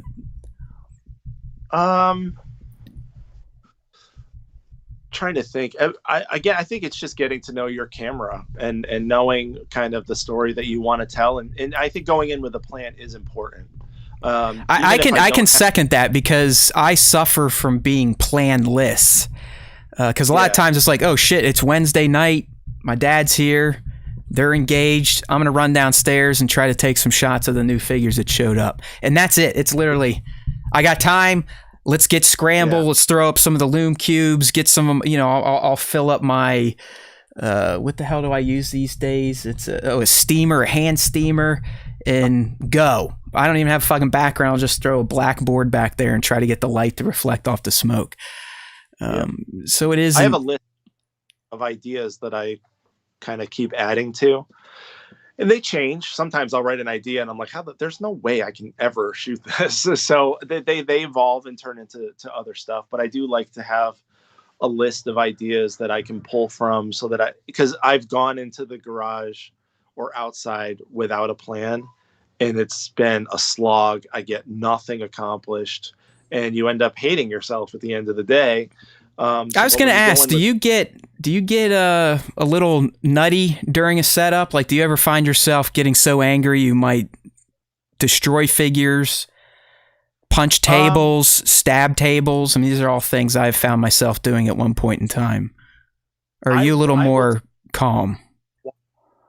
So if I can't get, if the lighting's not in the right position in my old age, I've learned that if I just leave the immediate area and I go do something like mow the lawn, which I should have done 2 weeks ago or something. You take a time out. I love it. You give yourself a breather.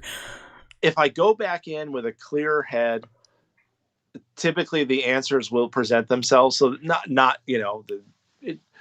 so that I can at least get this idea in the can. I've definitely been frustrated if figures fall over, because that is absolutely okay. I was going to ask, have you ever had a shoot to where you spent all this time staging the scene, getting the figures posed, you've got it lined up in frame, you're ready to go, and then one of those cocksuckers falls over and starts a domino effect? Yeah. Now, have you ever had it to the point where you were like, you know what? My sanity is too important right now. I don't want to have a stroke. Fuck you guys. I'm out. And you cancel the whole shoot. You cancel the scene. You're never going to come back to it. I'll go again. That's where it has, because I do some congested action shots sometimes that are just silly. But the one success story, you showed me this shot that you may mention it earlier, was where Ahsoka is basically I'll go to that right now. Actually, while we're talking, they're fighting the cadre of stormtroopers, and they're all kind of performing a specific action. That is the only congested action scene I think I've taken where I did not have figure dominoes. I'm using a picture wire. And I think you can still see it in the photo if you look closely enough, but it's wrapped around Ahsoka's ankle and the stormtrooper's like inner thigh, because she's tied to the figure and they're balanced, but the rest of them remarkably don't fall over. And so I got that photo taken, and the only reason I had to kind of, I certainly tweaked the poses for a while, was to get kind of the gobo or the smoke and the light mixed with the church windows. That was really the thing that I was waiting on the most, or trying to get right the most, but those figures did not fall over in that shot. which is remarkable. But a lot of the stuff I do, like in Jabba's palace, where they're, fighting or whatever, those they fall over all the time, because sometimes they're connected, or somebody's grabbing a blaster, or they're knifing somebody. And it's one of the worst things that can happen to, at least to me. I mean, there are times where I've literally wanted to stab my eyes out because of things falling. I'm already a little like, oh, come on. I want to get a shoot. I want to get a shot. And you get everything set up. It's all set up, and you're about ready to hit your remote, and one fucking thing tips over, and it's just bang, bang, bang, bang, bang, knocks everything out of frame. It's not, I don't know if you do, but I'm not sitting up there putting marks there so I know where to restage the figure. It can get a little frustrating. Speaking of tips, one tip that you used to do, and I don't know if you still use it, that kind of made me want to kick my own balls, was keeping the figure stands for the Black Series figures that come with them and using them to help do running poses. I was the dickhead that would just throw those out with the box. I was like, hey, fuck this. I don't need this shit. But I remember seeing you use them expertly to do, run poses, action poses, because you were typically shooting from their waist up.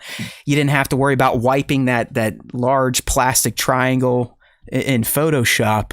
But people listening, if you're as dense as I am, those are actually great little stands for action figure photography.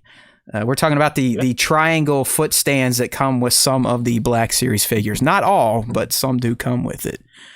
It felt like most of it were those GameStop exclusives. Yeah. So the and stuff, they came with those. Yeah, because the Walmart exclusive Return of the Jedi Luke is where I got the other one. I've actually found them to be quite useful, especially, like I said, if you're not planning on capturing the entire figure, because you don't have to worry about using wires or sticky tack. It's a nice solid base. You can get them to balance pretty well on one foot. So there's a tip that Sean at least taught me. Let's talk about some of these other shots that I had picked. We just the one we're looking at now on the live stream, if you're not watching the video, is an amazing shot of Commander Ahsoka Tano taking on some stormtroopers with the armorer Din and the heavy. Sean's got one of his patented dusted stormtroopers, and by that they essentially get vaporized and their armor's just left suspended in midair, which is fantastic. And it's in your, what I like, you even called it, but it's your church dio, which is one of your. I call it that because you called it that. All right, well, sorry, I didn't know it had an official name. But Sean also is quite the dio maker. We're actually I picked one of his most impressive dioramas he's created, and that is the practical Mustafar set, which is just fucking bonkers. And I know that went on to, I mean, I think your Lavas dio spawned multiple other accounts doing the same thing. So that just goes to show the power of sharing in the community and offering up BTS. Because I know you got at least one or two other accounts to try the lava dio. I might as well pull it up while we're talking about it. But a lot of people reach to show me their progress and ask me specifics about it, and I was more than happy to share. Yeah, lots of people. Yeah, so the shot we're looking at, Sean, it's your it's not a what if. I believe you pulled this from the EU, but it's a shot of Vader and Luke fighting on the banks of Mustafar, and you got they're banks of a lava river, and you got Palpy back there chilling in a throne. And for those not in the know, there you go. That was discarded or concept art for Return of the Jedi. Yeah, there you go. You have Revenge of the Jedi. This is based on some early Return of the Jedi concept art from the great Ralph McQuarrie. And really, I mean, again, it's a beautiful shot. It's a great action scene. You got Luke jumping up, getting ready to do a two-handed slash to his dad. Then you got kind of the, Luke lost, and here's his lightsaber. But what I want to point out, and I'll flick through some of the BTS because that's what Sean does, that is all practical. Dude built a lava river and is able to light it practically in a way that makes it look just like it did when they did the same effect in Revenge of the Sith. And I believe you pulled some of the ingredients from the BTS on Revenge of the Sith, right? So it's about an hour long, but there's a documentary segment on the Revenge of the Sith DVD called In Under a Minute. and they talk about them fighting on that lava collection grid where Obi-Wan and Anakin, and the volcano erupts and then is kind of splashing onto the collection grid when the shields go down and stuff. And they showed them making the Mustafar River. So they all of everything you need to know to make it yourself is in that section. So they carve it out of foam. And once they said that lava emits light, which we all know because it's fucking glowing, and they said that they lit it from underneath, I was like, oh, I can do this. So I basically copied their design, and instead of I didn't need it to flow because I'm doing still photography. Originally, I did fill it with Elmer's glue, which never hardened, and it was leaking absolutely everywhere. I bet your wife loved that. Yeah, I had to like scrape it off the garage with like a paint scraper. Or is it like my wife, where she's like, hey, you got the basement, you can do what you want down there, but fucking leave the rest of the house alone. You get the garage and the basement, or was she ready to knock you out for getting glue everywhere? No, she's very, very supportive of it, because I think it's validated by the response from the community, and she sees how happy I am to get to know people in the community. Yeah, and right. And she knew that I was into this kind of weird stuff before. But yeah, literally, it all leaked out. There was about a gallon of oh god, orange glue. So I'm kind of collecting it and scraping it up. I ended up remaking it using the same, formula, but I used epoxy, and then I just tinted it with orange paint, and then it hardened in like 6 hours, and it never leaked. And now it still exists today, thank God. How long did that take you from start to finish to build? We're talking about his lava set here. It probably took a couple of days, because there's joint compound on the foam to kind of create the texture on the surface. So once that dried and I was able to paint it, probably a couple of days. And once I start something, I am really eager to finish it. So most of the dioramas that I have, I can get done within a weekend, because I usually am building a diorama for a specific idea. So I get it's a single focus, and I won't really stop until it's done. Have you always been building your own dios, or is this something that you kind of grew into doing the more you dove into the hobby? So the latter. I started doing it more as I grew into the hobby, and I needed more environments. And I saw one of the first dioramas that I made. I have this giant rock wall that I can shoot 6 scale in front of. And I watched a video on YouTube of this guy making a model train kind of facade, it looked like a mountain. And I thought that, I would love to try it. So I gave it a go, and I just continued to make more and more of them. And I knew that I couldn't really shift money from collecting to commissioning a diorama because they cost what they cost for a valid reason. Oh yeah, 100%. And so I thought that maybe there was a way that I could learn about the process and make something that I could use in my own photos. And it's tons of fun. I mean, it's a blast. Yeah, no, again, your photography is impressive, but you've also gotten ridiculously good at the dio aspect. And I've talked about this with Nick. It does seem like those of you that reach a certain stratosphere within the community, it's a mix of, obviously, you got the eye.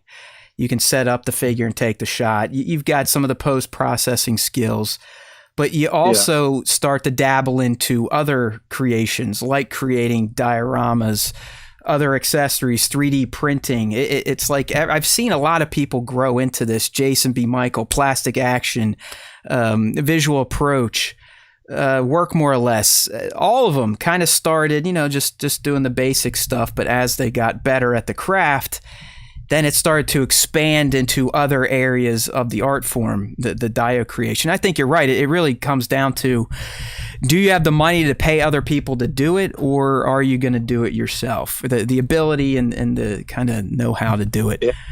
I have a friend who said to me once, we were actually talking about work. How dare you? Yeah. And but he said to me something that stuck with me. He said there's a difference between effort and capability.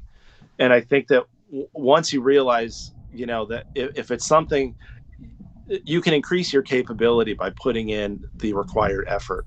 And so I became obsessed with all of it, and seeing how far I could take it, and if I could get better than I was currently. And I was far more confident when I first started. I took a picture of Predator and Alien that basically looks like somebody threw up, and I took a photo. And I took that photo, and I remember thinking, this is it. This is the photo that's going to make me, that's going to propel me. Yeah, you're going to start getting commissions, and people are going to hire you to shoot toys. This is the greatest thing we'll ever see. And I got like 70 likes, and I was like, man, huh. I'm about ready to start scrolling through your profile to find it. It's pretty far back. Thank goodness. But it's still there. Again, I think that it's important for people to see. Yeah. But, again, I have a lot to learn. I love that story, though, because I bet a lot of people in the community have had that same feeling at one point in time. Like, I finally did it. I took the shot that's going to make me plastic action. Yep. Here we go, baby. Bring on those sponsorships. Yep. I'm getting a new pair of shoes. And then you post it. It's like, wah, wah. Yeah. Try again. I'm going to get follows from everybody. Yeah, right. I mean, if I put my cell phone number in the caption of this, it would be ringing off the... Right. You're going to have to get an agent, a manager. Yeah. And I'm surprised it didn't get reported for being offensive. I mean, it's absolutely... I love it, man. Thinking like, yes, I've done it. I did this. And so I've gotten so much more critical of myself, almost borderline self-loathing. Well, don't go too far. Like, if you start getting into my territory, you've gone too far. Like, the self-hate definitely fucked me up, and it has probably stunted my growth overall. So don't go too far to the dark side. All right, try to be a little more positive. Yeah, I just think that what's that saying? Satisfaction is the death of desire. So I want to get better. Because again, I feel like I'm pushing myself. I'm in competition with myself. You want to be as good as you can be. And it's not easy to put your work out there for people to look at. And some people may want to print it out and wipe their ass with it. They hate it so much. But you do it because you're hoping that it will resonate with somebody, and that it'll be a conversation. You can talk to somebody about it. So that's kind of. Yeah. All right. So shots you can definitely generate some conversation with it's a very recent hyperreal Vader shot, and this is the one where you took your son's globe accident and turned it into just an insane practical effect. All right. So people, if you're not on the live stream, Sean essentially recreated Thanos' moon pull from Infinity War, but used Vader. And the impressive aspect is not so much, mimicking that shot using the Dark Lord of the Sith. It's the fact that the planet in the background, the moon in the background, is all practical. So you see Vader, he's got his fist up, he's got his blade out, and you can see him with the Force cracking the planet. It's exploding from the middle. It's starting to barf out its core. And again, Sean is always helpful, always provides BTS. But if you look, it really is, that entire shot is practical. And I would say you're predominantly a practical shooter, right? I mean, you don't typically, you do a little post and you add some flair here and there. But for the most part, you're an in-camera type of effects person, right? I think that I can't visualize, like I can't shoot components of a photo separately and then bring them together in post. It all has to be, and it's a shortcoming of my skill set. So sorry about that. It's a shortcoming of my skill set, and also just kind of how I do things visually. I need to see it all in frame so that I can tweak it. I can totally understand that. I am very feeble when it comes to vision, and kind of Yeah. seeing the big picture. I like you said, you need to see everything in that little window, right? Then like, okay, this is what I'm going to have to work with after I hit that button. Is that acceptable to go from there? And then maybe, tweak it in Photoshop with some effects and color corrections and whatnot. Do you do a lot of, like, how much post? So this shot here, we're talking about the Vader moon pool. How much post did you have to do? I mean, do you do color grading? Do you...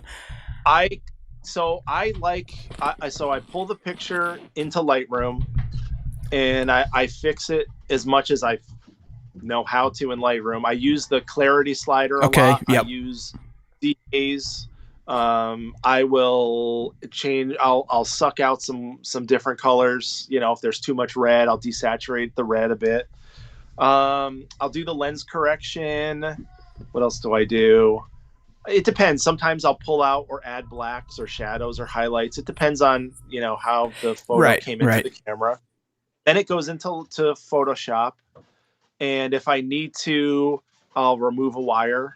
I will. So I'll clean up Vader because Vader's always covered in shit. So I'll zoom in and I'll clean up his helmet. By removing all the dust. I know that practice all too well. I was just doing it last night on Mando's fucking armor. You get all that shitty dust off of it. I like doing that. Like, those are the things I look forward to, having a shot that needs to be edited. Because it's a time where I can kind of sit there and kind of, sound stupid, kind of get to know the photo and tweak it to try to make it seem or fit the vision that I had when I took it. I just learned how to do layer masks. So I use layers of soft light to try to enhance some of the colors or mute other colors. And then I will, of course, like, I'm an idiot when I use embers. Like, I'll use sparks on fucking everything. But I like the way that kind of it will enhance an effect. No, it does. Even in this Vader shot, you keep it light. They're blurred out and they're kind of in the foreground, but it does add another layer to some depth to the shot. I'm always fighting my instincts. My instincts are to go heavy, and then I always pull back. It always looks crazy, and then at the end it's more muted. And I'm learning in my as I've done it more and more that less is always more, at least for me. So yeah, I think that Photoshop has helped me immensely tell the stories that I want to try to tell, however ham-fistedly I do it. Yeah, so the next shot I have pulled up here, I'd say this is one of your less effect intense shots. It is the Bo-Katan running neck stab shot with an Imperial getting kicked out of a hatch. How's that for a title?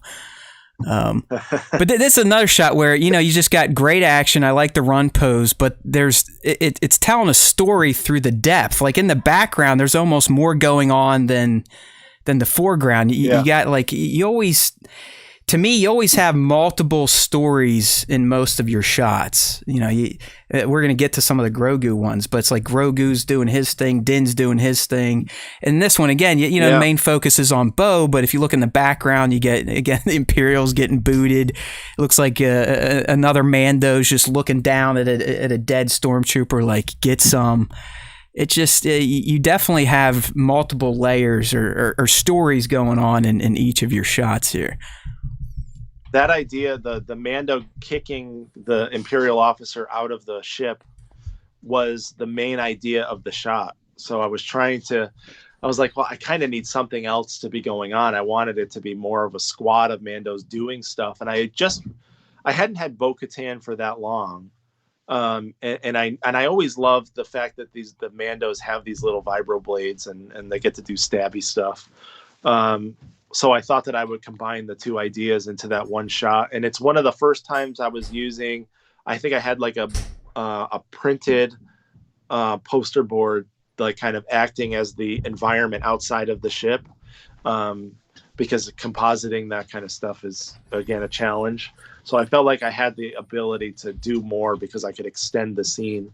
And I'd like to fill the frame when I do those kinds of shots, and as much as I can, without making them too congested. And I've certainly done that a few times. Now, in this shot, you're using that cocksucking ubiquitous or umbiquitous dio, right? The Nova Revol. Yeah.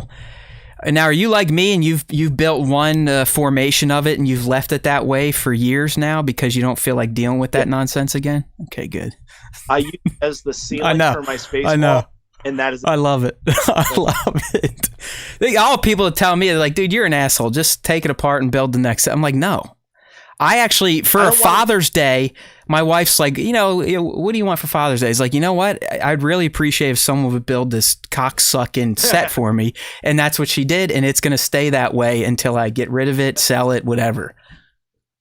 I just don't like rewiring the lights. Yeah. The rest of it is fine, but it works so well as the ceiling environment. I love it. No, it does. It does. It does add a nice ceiling because you get that light effect. You get kind of a dome, and it does. It seems in your shots to blend well with space walls. Yeah, it works well. And I recently started kind of tilting the space walls in either direction to kind of mirror what they've been doing in Mandalorian as far as the ship's interiors and stuff. And a little bit of gaffer's tape goes a long way. All right, so here we're looking at one of your Mandalorian fight scenes in what we'll call it the Jabba Palace Dio. And this is the one, again, the foreground action is fantastic. You have Din, he's combating two troopers. There's some great posing going on here with Din grabbing the gun to kind of keep the shot away. It's actually shooting the other stormtrooper in his dick. The other guy is kind of getting his face elbowed by Din. You got the armorer just beating on someone's head in the background. But to me, the very last part of this shot, the furthest away subject from the camera, you got Grogu wearing like a Jedi robe and a little blue saber just watching all this go down. And it's fantastic. I have a 3 3/4 scale Yoda from Attack of the Clones, and he came with this little like die-cast looking billet aluminum little saber. So I glued it into his hand and made a silly little like cloak for him. I think there's another one. Just kind of, this is one of my favorites here, where you have Grogu strapped in the Boba Fett's jetpack, wearing his helmet, while Din has vaporized a scout trooper, leaving only his helmet and boots. I mean, this is like vintage visual approach photography, I think here. That shot was originally Mando vaping the scout trooper on the speeder bike, but I couldn't get it. And so I abandoned that idea originally. And then I was like, I'm just going to put them in Jabba's palace. I'll have them running. I just want to try this vaporizing effect, see if I can get the helmet to look like it's kind of spinning in midair while the rest of them just... Oh, it's fantastic. But yeah, that was I ultimately went back to retake that speeder bike shot on the lava fields of Navarro maybe a month ago. But yeah, I had to revisit that to do it the way that I had originally intended. All right, I think I actually went through all of them. The one I didn't send you is just one I was going to bring up, and it's only because you have dubbed these two troopers Matt and Nick. And I love it's a fun shot using Sean's lava dio. You got one stormtrooper punting or kickballing a skull, and the other one's kind of looking at him like, yo, what the hell? That's somebody's head, as the caption states. And I don't know if we share or whatnot. And Sean's like, yeah, this is Matt and Nick. And I'm, of course, the one kicking a dead person's head. And Nick is the one going, hey, dude, calm down a little bit. So always appreciate being turned into mascots from the community, especially in great-looking shots like this. All right, Sean. Well, that was I was just trying to get the pose to see if I could get the kick. Oh, it was great. It's a fantastic. It's like I said, you really are one of the best posers out there, and poser in the best sense of the term poser. You know, I'm not trying to say you're pretending to be someone you're not. But when it comes to posing little pieces of plastic, at visual_approach_photography can definitely teach you a few things. All right, man, we're about winding down this chat. I appreciate all the time you gave us and some of the stories you told. Are there any just, personal tips that you might want to leave some of the listeners with, or new photographers with? Any words of wisdom from a legend in the community? Yeah. Oh gosh. As someone who's made every mistake possible, let me tell you that I think that, again, learning what your camera can do. I went to an application called Creative Live, where they have photography courses and Photoshop courses where you can learn. I took a course called Environmental Portraits, where it kind of showed you how to tell a story by putting somebody in their environment. And I took that course. They're super affordable. You can watch it at your leisure. It's like 10 hours of classroom stuff, and it shows you kind of how to light, whether you're using V-flats or bounce cards or all of the stuff that photographers use. And then you can scale that down for toy photography. But as I mentioned earlier, it's taking a good photo first and not trying to rescue it in Photoshop or with effects apps. I think your best chance for success in taking the best photo or telling the best story is by taking a good quality photograph, and in your own way. All right, excellent. I'll actually give a tip for Sean, because I've seen this in some of his BTS. Don't get so caught up on having all the best equipment, gear, you name it. I mean, this guy uses toilet paper rolls for snoots, foil for reflectors. I mean, if it's a discarded household item, Sean is probably using it in his toy photography. I am the recycle bin. And my camera hood is an empty roll of Gorilla tape with cardboard stuff in See? it. And I've never, it's worked so well for me for keeping the light out. And you can make barn doors out of cardboard. I mean, I'm not a frugal, but I spend it on dumb shit like that. Yeah. So I love it. It's, again, it's not always about your gear. It's about 100%. It's effort, and what you know about the camera, and doing the best to tell the story that you want to tell. The gear is important, but it's not as important as your vision and your desire to take a shot. Yeah, I mean, I would argue that having a DSLR gives you a few more options than smartphone photography, but you can still do some crazy stuff on a smartphone. And it really comes down to, like Sean has said, is can you take just a good shot? Start there. Can you frame a shot? If you can frame a shot, then you can start learning all the other bells and whistles to toy photography, getting crazy in post, maybe graduating the dio making, composite work. You never know. So, hey man, I appreciate the talk. A lot of good stories, some good tips, and tons of awesome Star Wars artwork. So everyone out there, if you're new to the show, hopefully you are, we need new people. You can follow Sean at visual_approach_photography on Instagram. Great follow, very informative, and you're always going to get some quality content to check out. So don't forget Visual Approach Photography on Instagram. Sean, it was a pleasure. Great to finally talk to you. One of these days, maybe we'll all meet up again at some sort of geeky convention. You never know. Like you said, we have built a community. We have all these wings of it, like the Star Wars Time Show, the other toy photography type of talks. So one of these days, it would be nice to all powwow with the SWTS Nation and the rest of us toy photogs. So good talking with you, my man. Early on, really quickly, you and Nick had mentioned being on stage at Star Wars Celebration. That would be nice. I'm still pulling. Well, we're less than a year out, and the way numbers are trending, that's not going to happen. But there's time, and hey, get out there. We got the SWTS Street Team. I love when big accounts shout us out, and Sean's one of the best at doing so. So we appreciate your support as well. All right, dude. Well, I'm going to take these jokers through the rest of this week's Star Wars news by myself, but I do appreciate talking with you, and I'll see you on IG probably. All right, there you go. There's Sean at visual_approach photography. See you, dude. All right. And that is that. Let me switch up screen so we're not looking at just a static picture of Sean there. There we go. We're on the solo cast. That's right. Nick is gone. And like I said at the outset of the cast, Nick is gone because he's getting those floors replaced that he was talking about a few weeks back. So, Klondike, sorry, buddy. I did not catch that question at the end. Hopefully, Sean will join in here, the live stream, and catch that.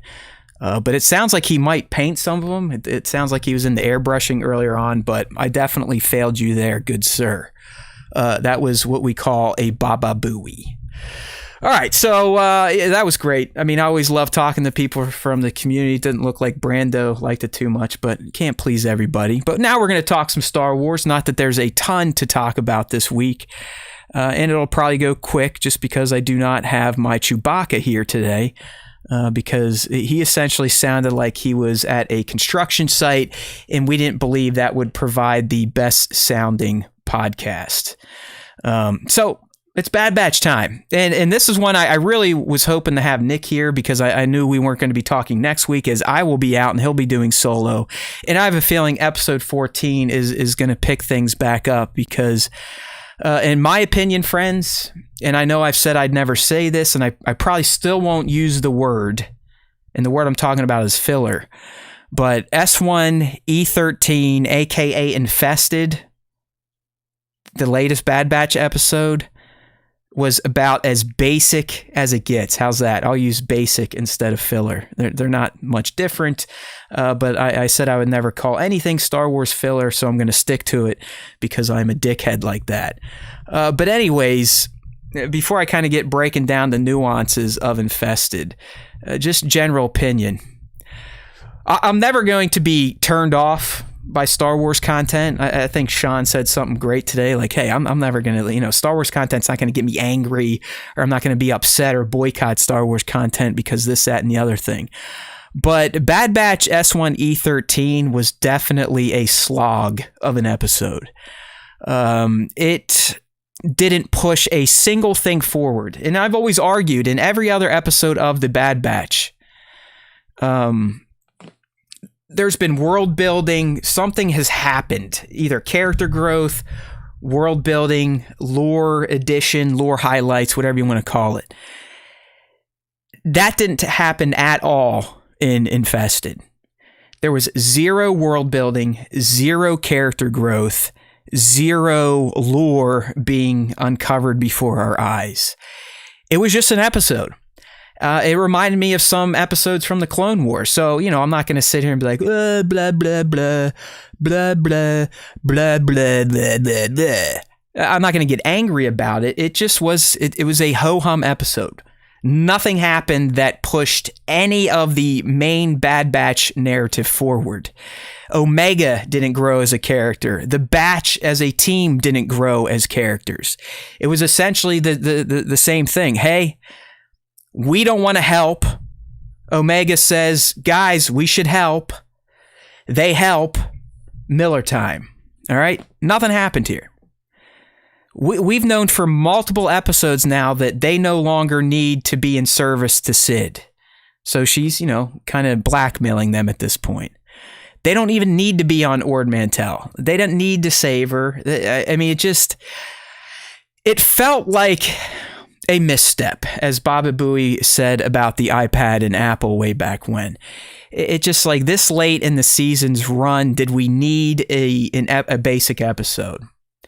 Maybe they were kind of allowing us to appreciate the calm before the storm that these final what we got, 14, 15, 16, 3 episodes to go.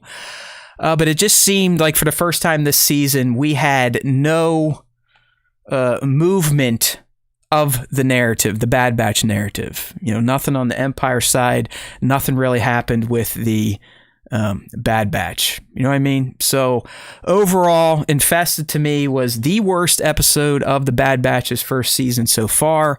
I don't really think it can get any worse than this. All right. And again, worse is a strong word.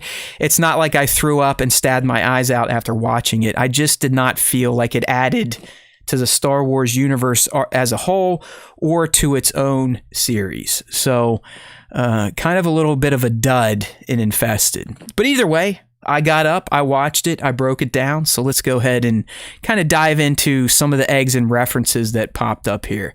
And they were as basic as it gets. So let me pull up my notes just in case I already forgot most of them just by looking at the images we have here on the site if you're watching on the live stream.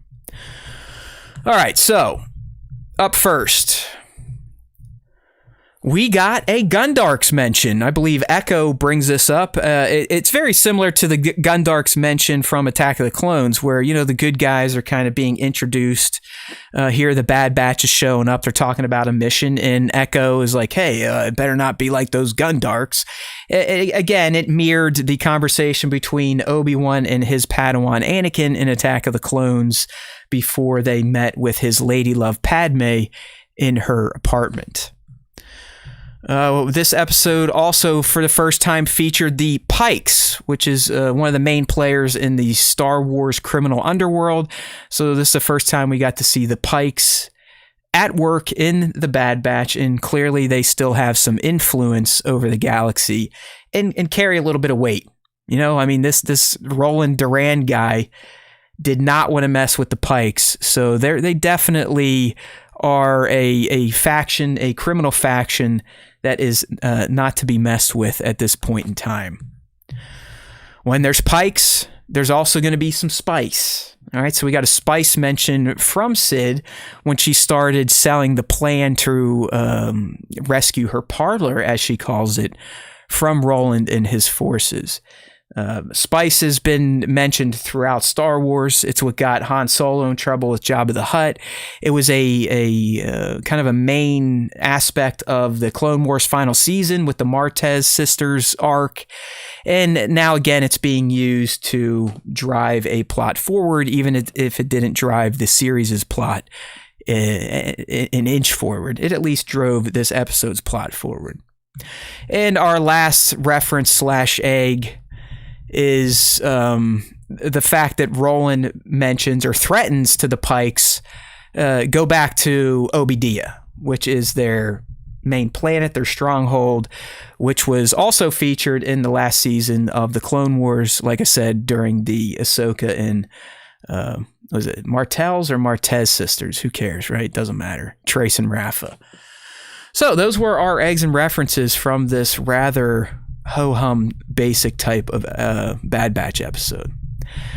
Sadly, because it was a fairly straightforward episode, nothing major happened to the lore, nothing was really added to Star Wars canon, there really weren't a lot of key moments that you needed to pay attention to.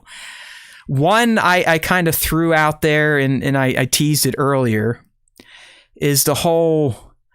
Yeah, Trevor, you're right. Spice was that is a direct lift from Dune. Who knows? Maybe Star Wars and Dune share the same galaxy, but it's like a spot-on copy. I mean, in Dune, spice is a drug. In Star Wars, spice is a drug. So good point there, Trevor. And hey, the new Dune trailer, I believe, came out last week. I suggest everyone check it out. It looks pretty badass. But anyways, key moments from Infested. There weren't many.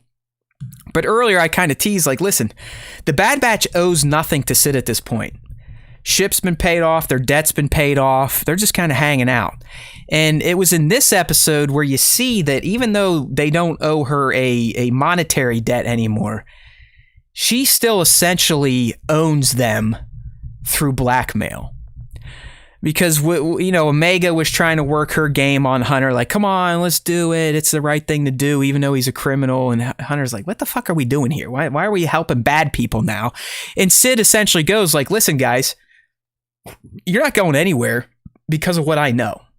So you got to help me this time because I will rat you out. Where before it was under the guise of, you owe me money, you got to be my mercs. So as much as we love Sid, and you know, who knows, maybe she changed at the end of this because of what happened with Omega getting captured and kind of held hostage. Maybe she does have a little remorse. But Sid more or less blackmails the Batch, and that could be her plan moving forward to kind of keep them working for her and getting her out of sticky situations. So that's just something to take note of as we watch the final 3 episodes play out. Will Sid's knowledge of the Bad Batch, who they are, where they're at, their location, their movements, come into play again? Or will she finally just treat them as real friends, right? Has that ever happened in the gangster world in Star Wars? Can there be real friends? Maybe Sid will show us. And then a final key moment, and it's just more towards speaking to the character of Omega and the type of person she's growing into. But here you have this little kid who was held hostage by Roland Durand and his forces. But in the end, she is the one vouching for him. And I thought that was a significant moment. Because here is a little kid who you could argue is potentially traumatized for being used as a hostage. But at the end of the ordeal, she still sees good in everyone. You know, maybe she needs a few more hard lessons in life, but either way, she still sees the good in everyone, that she sticks up for Roland, her captor. You know, there's a little bit of that Stockholm syndrome going on with Omega in this episode, because she vouches for him. She doesn't want him to be executed. Now, I'm not sure if that's what kept the Pikes from cutting his head off. It sounds like they kind of planned on chopping off his horn all along, but I thought it was significant that she would, after everything that happened to her, already stuck up for Sid when Sid was blackmailing her brothers, and again sticking up for her captor. I mean, she was held hostage, whether there were guns pointed at her head or not. So it just, like I said, it speaks volumes about the character of Omega, but it was really nothing new. And that kind of takes me full circle back to my initial dissatisfaction with this episode. Nothing new happened across the board. Omega didn't do anything new. She didn't learn anything new. Hunter didn't do anything new. He didn't learn anything new. Same with the rest of the Bad Batch and the rest of the cast. So while I'm never going to be upset having to watch new Star Wars content, this one was definitely the low point of the Bad Batch's first season. Hopefully first season. We still don't know if they're coming back for a second, but I would assume they are. Because we only have 3 episodes left, and we know the title of Friday's episode coming up, and I think it's going to be a doozy. It's kind of giving me heartburn knowing that I'm not going to be able to talk about it next week on the Star Wars Time show. But the title for episode 14 is War Mantle. So if we take into account this throwaway episode where nothing happened, and we go back one episode previously where Hauser essentially broke through conditioning and showed that clones still can have free will, Chips, Order 66 or not. So I believe when you have an episode titled War Mantle, we know what the War Mantle project is. It's Rampart's project or plan to conscript highly skilled soldiers from across the galaxy to make up the ground forces for the Empire, aka the stormtroopers, the bucketheads, the guys that couldn't hit the broadside of a barn door with their blasters. So if you have an episode titled War Mantle, it leads me to believe we're at least going to revisit the plan, if not see it being put into place. Because one would think now that the Imperials are, their buttholes might be a little puckered, realizing that, these clones, or not all these millions of clones we have throughout the galaxy, are always going to do what we tell them to do. Because let's be real, we tell them to do some pretty fucked up stuff. So, like we postulated last week, I believe we're due for a clone uprising. I think more clones are going to pull a Hauser or do a Hauser, whatever, do the Hauser. I guess we can start a movement for it, or like a dance, doing the Bernie. You had all that type of stuff. So doing the Hauser essentially means clones kind of retaking control of their free will and questioning some of the more sinister tactics that the Empire is trying to use to get the galaxy to fall into order. So with an episode titled War Mantle, I definitely could see at least the first round of stormtroopers coming into play, or at least the green light for War Mantle, as well as seeing more clone uprisings, if not free will examples of them kind of breaking free of the old kill all the Jedi Order 66 stuff. So the remaining episodes should be quite action-packed, lore-rich, and world-building strong, or at least I hope, because we only got 3 to go. We do not know the titles of the final 2 episodes. At least they haven't leaked yet. Really, the only episodes we ever got titles for were the ones in July. They just so happened to leak, but Disney seems to have patched that. So we don't know what episode 15 and 16 will be titled.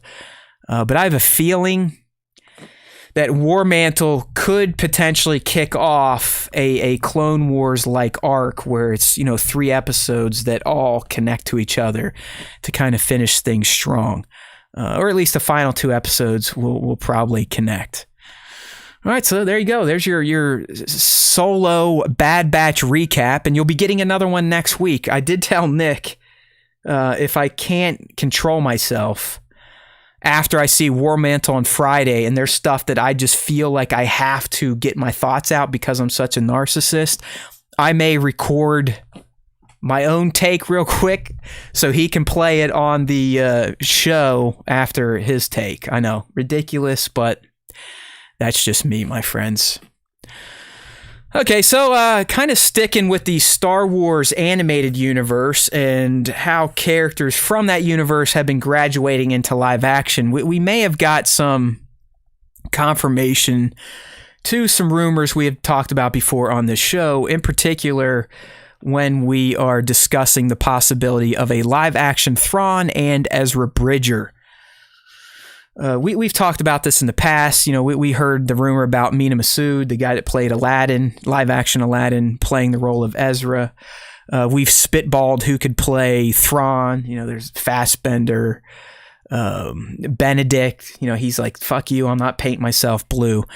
So, people have been spitballing who could be playing these characters in live action form if that's going to happen. And I really think it is. I know this site we're going to talk about that's breaking this news, supposedly breaking this news. They're saying that they still think a Thrawn and Ezra show is going to happen. I, for one, think any inclusion of Thrawn and Ezra would be done via Ahsoka. It just seems like it's a vehicle that makes sense, considering that her time in The Mandalorian live action, she specifically spelled out her mission. Her mission has been to hunt down Thrawn. So one would think if Ahsoka's mission is hunting down Thrawn in her own show, that's probably also going to be her mission. So I'm not. I'm going to pour a little cold water on LRM Online's leak that there's going to be a live-action Thrawn and Ezra show. But I do tend to buy into what they are saying here, and this is what I'm talking about. I know it kind of took me a while to get there. But LRM Online is claiming through their sources, multiple sources confirmed, that they now know exactly which actors will be playing live-action Ezra Bridger and live-action Grand Admiral Thrawn. I need Fred on the sound effects here. And the actors are Mina Massoud will be playing Ezra Bridger, and Lars Mikkelsen will be playing Thrawn. All right. We talked about the Mina thing months ago because dude literally put out on his own social media a quote that Ezra Bridger said. I mean, he didn't come out and say, hey, I'm Ezra and I agree with his quote. He just dropped the quote. It was him, no shirt. It was kind of cryptic, but if you're a Star Wars fan, you're like, okay, Mina, I know what you're saying and I'm down with it. All right. So I definitely am buying the fact that Mina is Ezra Bridger in live action at this point. He's teased it. Other leakers have teased it. Now LRM is claiming that, yeah, this is definitely happening. Mina is the guy. I think here we can maybe go back to the article of, yeah, here it is right here. I mean, again, this is on Mina's official IG. Hey, just so you know, when I escape, I won't hurt any of you. which is a direct quote of Ezra Bridger from Star Wars Rebels. And let's be real, if you're on the live stream looking at Mina, he is literally the embodiment of Ezra Bridger in flesh and blood. There really couldn't be a more perfect casting outside of using Sackhoff to take over Bo-Katan. But this may be even better in terms of just the look is spot on. You know, you shave this guy's head a little bit, give him the Ezra short hair from the final season, get him some Ezra digs, and he becomes that character. So I am 100% behind this. I do believe this is legit, even though it's coming from a site that I wouldn't say always nails their leaks. The other one, Lars Mikkelsen, has definitely been an actor that's been in the conversation for who fans would want to play Grand Admiral Thrawn in live action. And there's one main reason for this, and it's the fact that he voiced Thrawn in Star Wars Rebels. So it would be identical to the situation that Katie Sackhoff had to take on. She started voicing a prominent character in Star Wars animation, and then she was brought on to embody the character in Star Wars live action. And we all know how that panned out. It worked perfectly. I know Katie said it was a little hard for her at first to kind of disassociate herself from just doing the voice to actually doing the physical performance. But I'm all about bringing in an actor or an actress that has lived and breathed these characters for years in the animation universe before their debut in live action. So Lars, I guess I should let's pull up a picture of him for those of you on the live stream just to get an idea of what he looks like. But he 100% could play Thrawn. I mean, they're live action Thrawn. That the big dirty beard he has right now isn't the best. But he's got the face. I mean, there's even some shots here. If you're on the live stream, you got people dyeing his face blue to really kind of give you the look. But to me, I'll click on this one here where it's animated Thrawn and then Lars next to him. But to me, I feel like the animators even kind of designed animated Thrawn based on some of Lars's facial structure. We all know Rebels was slightly more stylized than Clone Wars, so yeah, Thrawn's got some sharp features on his face, but I 100% could see Lars donning the blue makeup, the red eyes, and we know he's going to have the voice and the demeanor to play the character. So this is another one where, I might not put a ton of weight behind LRM Online and their leaks, but it's one as a fan, and a fan that is pretty decent at speculating and postulating on future Star Wars. I think Lars is the pick. So I'll leave you at that. All right.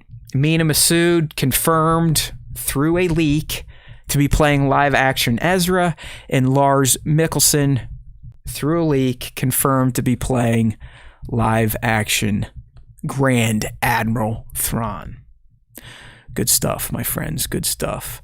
All right, so let's shut down some of these other sites and move on to another rumor. And this time it's not for Thrawn or Ezra, but it is for a Rebels character supposedly appearing in the Kenobi series. All right, so this is kind of a follow-up from last week. In fact, this dropped a day after we recorded, and if you are a listener and you pay attention to my hot air. I know not all of you like to hear me talking nonstop, so I know this episode's probably going to be a pain in your ass. But last week, taking a leak from Jordan Mazon Cinelinx, where he's like, listen, there's going to be multiple Rebels characters that appear in Kenobi, not just Inquisitors. We talked about how Sun Kang is probably playing the fifth brother, and there's probably going to be another Inquisitor at least. But when he mentioned there's going to be other Rebels characters, and I kind of spitballed like, well, no Ezra, no Sabine, still too young. I'd say Hera is viable, Zeb's viable, Chopper's viable, Kanan's viable. But the one I kind of leaned on from the Imperial side was Agent Kallus.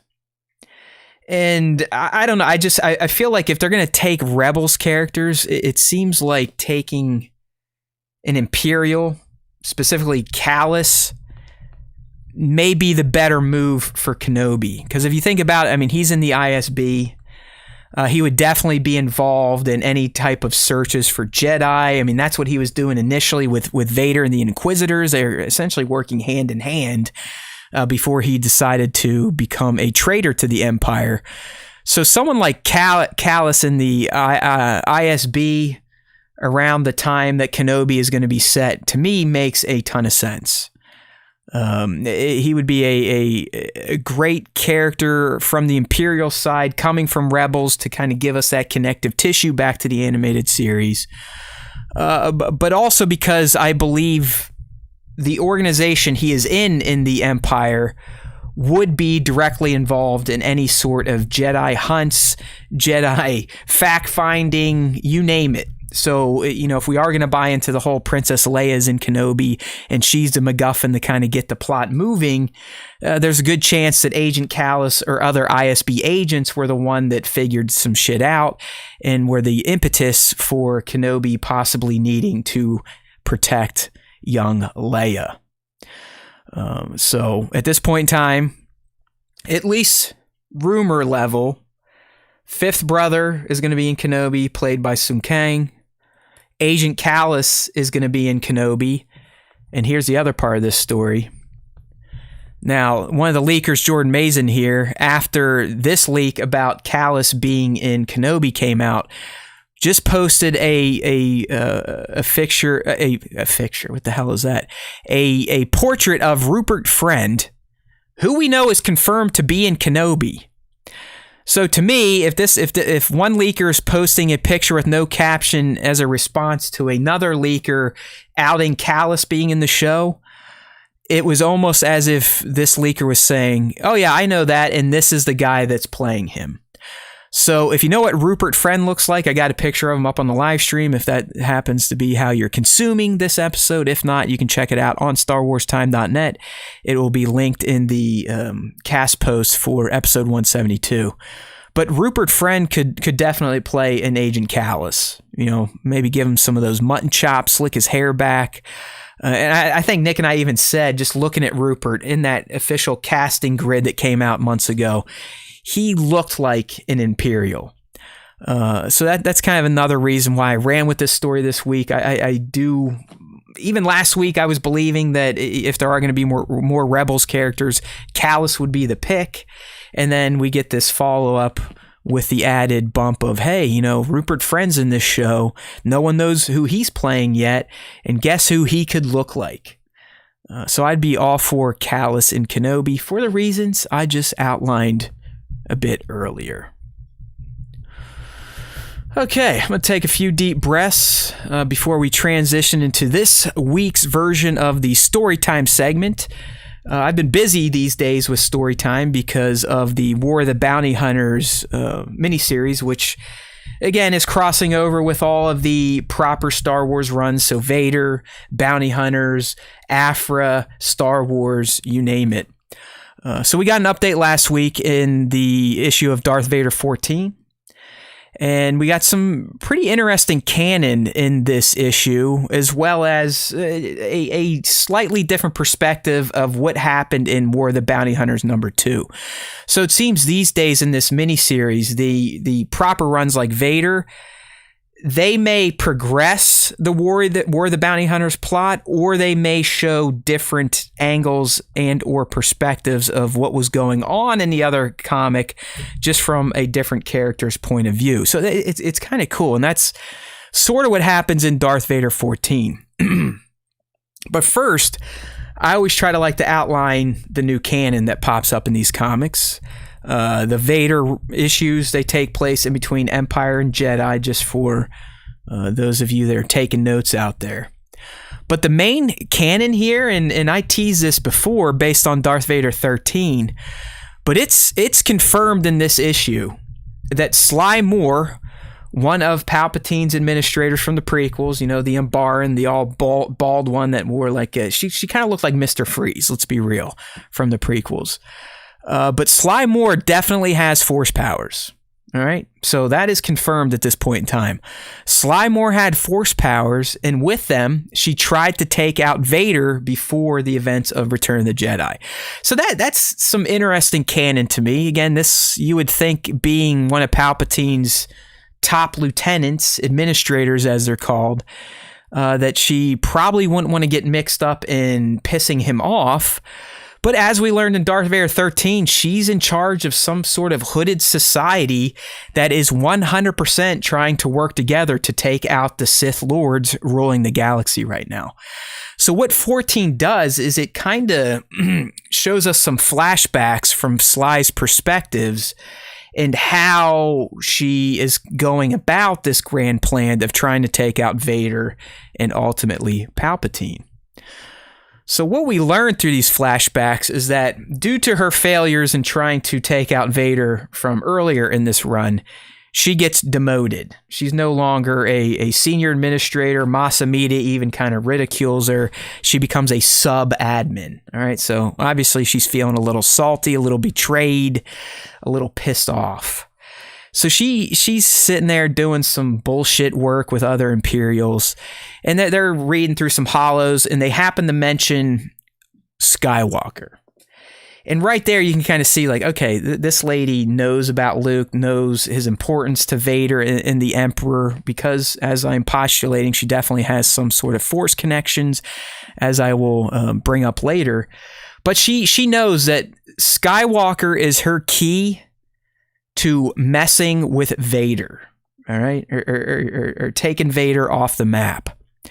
So this issue shows us how she learned how to kind of hack Vader's suit, because in 13, it's shown that IG-88 has a remote that allows him to hack Vader's suit, and he almost gets the upper hand until he realizes that Vader has the Force and can suck away low-life remotes and then just cut you in half.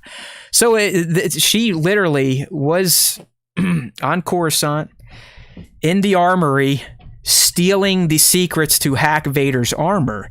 And this is where her Force powers come to light. So as she's doing this, Mas Amedda walks in and is kind of like, what are you doing in here?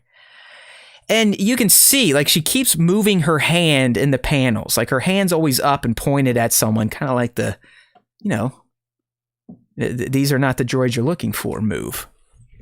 And even Mas Amedda is like, are you supposed to be doing this on high-ranking officials? And she's like, oh, I'm sorry. But the whole time she's telling him what she wants him to hear and to remember and to act on. So she's like, hey, yeah, you're right. We don't do this. We didn't have this conversation. You're not going to tell anyone that I was down here. And Mas Amedda walks out essentially like a brain-dead stormtrooper going, yeah, you're right. I'm not going to tell anyone what you were doing down here. So, like I said, Sly Moore definitely had a connection to the Force. If anything, she knew how to do the Jedi mind trick. Okay, and it comes up again in this issue. So that's how we learn how she got the intel on Vader. It also shows how she uses her hooded society to pass the data all the way to IG-88. So then the issue picks up right at the end of 13. IG-88 is back. He's talking to Sly Moore and her hooded compatriots, and he's saying, hey, lady, you're fucking crazy. I can't beat Vader by myself. He's impossible. This dude is a menace. No one's going to beat him. We need an army to do so. And that's where she's like, yada, yada, yada. A million hands together can take down the Sith Lords, more or less. But what we didn't know in issue 13 is that Vader and Ochi were there. They followed IG-88, and just as Sly was making her boast of, hey, if we work together, we can take out Vader, he just comes through and cuts IG-88 in half. So over the past issues, Vader has chopped off his head, and then after he soldered it back on, he then chopped IG-88 completely in half. And of course, this causes all of Sly's followers to just scatter. So her plan of a million hands instantly goes out the window. As soon as they see Vader, they're like, hey, fuck you, lady, you are crazy. And they run. And she's like, no, fight back. And Vader's like, whatever, and just takes them all out. And then again, you could see she starts to do her hand thing. She's trying to do her hand thing to Vader, you know, like Grief Cardboard said, do the hand thing, the magic hand thing. And right there, Vader just bitch slaps her. Sorry, I know that's not a great term to say. We're talking about a woman, but just bitch slaps her, and more or less says, "Put your fucking hand down. I am a Sith, and you cannot bend my will." So I guess that's something I was never quite familiar with, that Sith can't be influenced by a Jedi mind trick. I guess it makes sense because it's not like you could probably influence other Jedi. It's typically only for the weak-minded. But she tries, and again, it shows her hand that she does have some sort of affinity for the Force. But we're dealing with Vader. He quickly shoots that down and more or less brings her to his knees and is like, listen, what's going on? I'm going to kill you. And this is where she pulls out the Skywalker ace in the hole. She's like, I've got intel on Skywalker. I know how we can find him. And we all know that at this point, Vader is hell-bent on taking out Luke because he thinks Luke is the biggest threat to his position of power with the Emperor. And he's right. So once he hears that she can help him find Skywalker by going to the auction for Han Solo, see, here's where we cross over in the War of the Bounty Hunters, and back to Kira's idea in the first place to steal Han, is that whoever has Han at this point in time is going to be able to command the attention of the entire galaxy. The Rebels, the Imperials, the Bounty Hunters, other crime syndicates, you name it, they will be there. So that's how Sly kind of keeps herself alive. She tells Vader where this meeting is. And this is where the issue catches right back and essentially goes over the same panels that War of the Bounty Hunters #2 was doing, but from a different perspective, so I like it. It's like seeing the same scene shot from a different angle and you hear other conversations. It was very lore enhancing, if you will. But anyways, we knew from a few issues back that Vader and Ochi had also enlisted Boku the Hutt to help them get Han. So Vader has Boku helping him and Sly, and they're at this auction. And we know from the last issue of War of the Bounty Hunters that Jabba the Hutt drove the price up to a ridiculous amount, so much so that the Imperials weren't going to pay it. So Sly's bid to get Han Solo failed. So not only... Now we know who she was failing. She was failing Darth Vader because he was the one that ultimately sent her there to get Han Solo. But what she didn't know until she got there was that Vader also had Boku get in on the bidding to fuck with Jabba the Hutt. So at the end of the issue, she goes to Ochi like, dude, what is the deal with Vader? I thought we were on the same side. Me, him, and Boku. Why did he have Boku bidding against me? And this is where Ochi reveals the grand plan to Sly Moore. And he's like, silly little lady. Did you really think Vader would let you get away with that little plan you just tried to make, against him? He's like, never. That's why he has Boku working against you, you working against Boku. He's playing you all because he is the Dark Lord of the Sith, and he always gets what he wants at the end. And this issue ended with Vader's grand entrance into the auction right after Kira sells Han's carbonite self to Jabba, and Vader pretty much says, no, I don't think so. Invalid sale. This motherfucker belongs to me. So it was an interesting Vader issue. I mean, you definitely got some power Vader in there. He's slicing up IG-88, slicing up some Crimson Dawn fools. But it was different because it kind of told some flashbacks to fill us in on what Sly Moore has been up to. It showcased her Force affinity, which I thought was an interesting addition to canon. But again, it just kind of tied all of this War of the Bounty Hunters content together. So where things are at now, at least going into this week, which is going to be updated through the proper Star Wars comic run, everyone's at the auction. The Rebels are there. They've ran into Boba Fett. Darth Vader's there. He just walked in. He's getting ready to start killing people to take Han, who was just sold by Kira to Jabba the Hutt. So Han's been sold, but not really, because Vader is going to do some sort of power play. The Rebels are there, but they're currently engaged with Boba Fett. Will they work together, or will they have a little skirmish? Who knows? But maybe we'll find out more this week. So make sure that you are subscribed. You can do it right now if you're watching the live stream.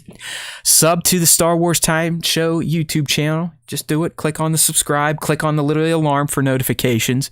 But I hope to break down Star Wars 15 this week, which again should pick up right where Darth Vader 14 left up, albeit from the perspective of Leia, Lando, Chewie, and probably Farm Boy Luke.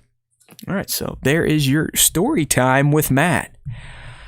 And our last little topic before we get into the fan segment, which I already know that I've screwed up. The question of the week, I'm just going to have to read live from my phone because I did not put those up on the... I did not put those up in Slack, so I apologize. But I will read some responses live right from our phone during the fan segment. But before we get there, I do have some toys to talk about. And no, I didn't get the carbonized Black Series figures that were announced. Fuck those things. I mean, at this point, I'm never going to say I'm fully off of the 1/12 scale, the Black Series stuff, but this year Hasbro has made it kind of easy for me to fully transition into spending way more money on 1/6 scale figures, but at least I know I'm getting them. I don't have to, suffer a stroke or FOMO from the ordering process, and I know they're going to show up and look like little pieces of art. But anyways, outside of those carbonized trooper shits, we did get some new Clone Wars Micro Series, Vintage Collection, and Black Series figures announced. And I know they're Walmart exclusive, so it's another one of those dick punches to collectors, real collectors. I'm sure the scalpers loved to hear this news that these were Walmart exclusives. And those, if you're still alive in the chat and you're listening, I believe these are already all sold out. I mean, there's another rat race, I think, this last Friday of collectors trying to get these on Walmart's shitty site and them selling out. But they are some damn good-looking figures. And if you're not familiar with the Clone Wars Micro Series, that was the Gennady Tarkovsky, or I'll just say his last name like that.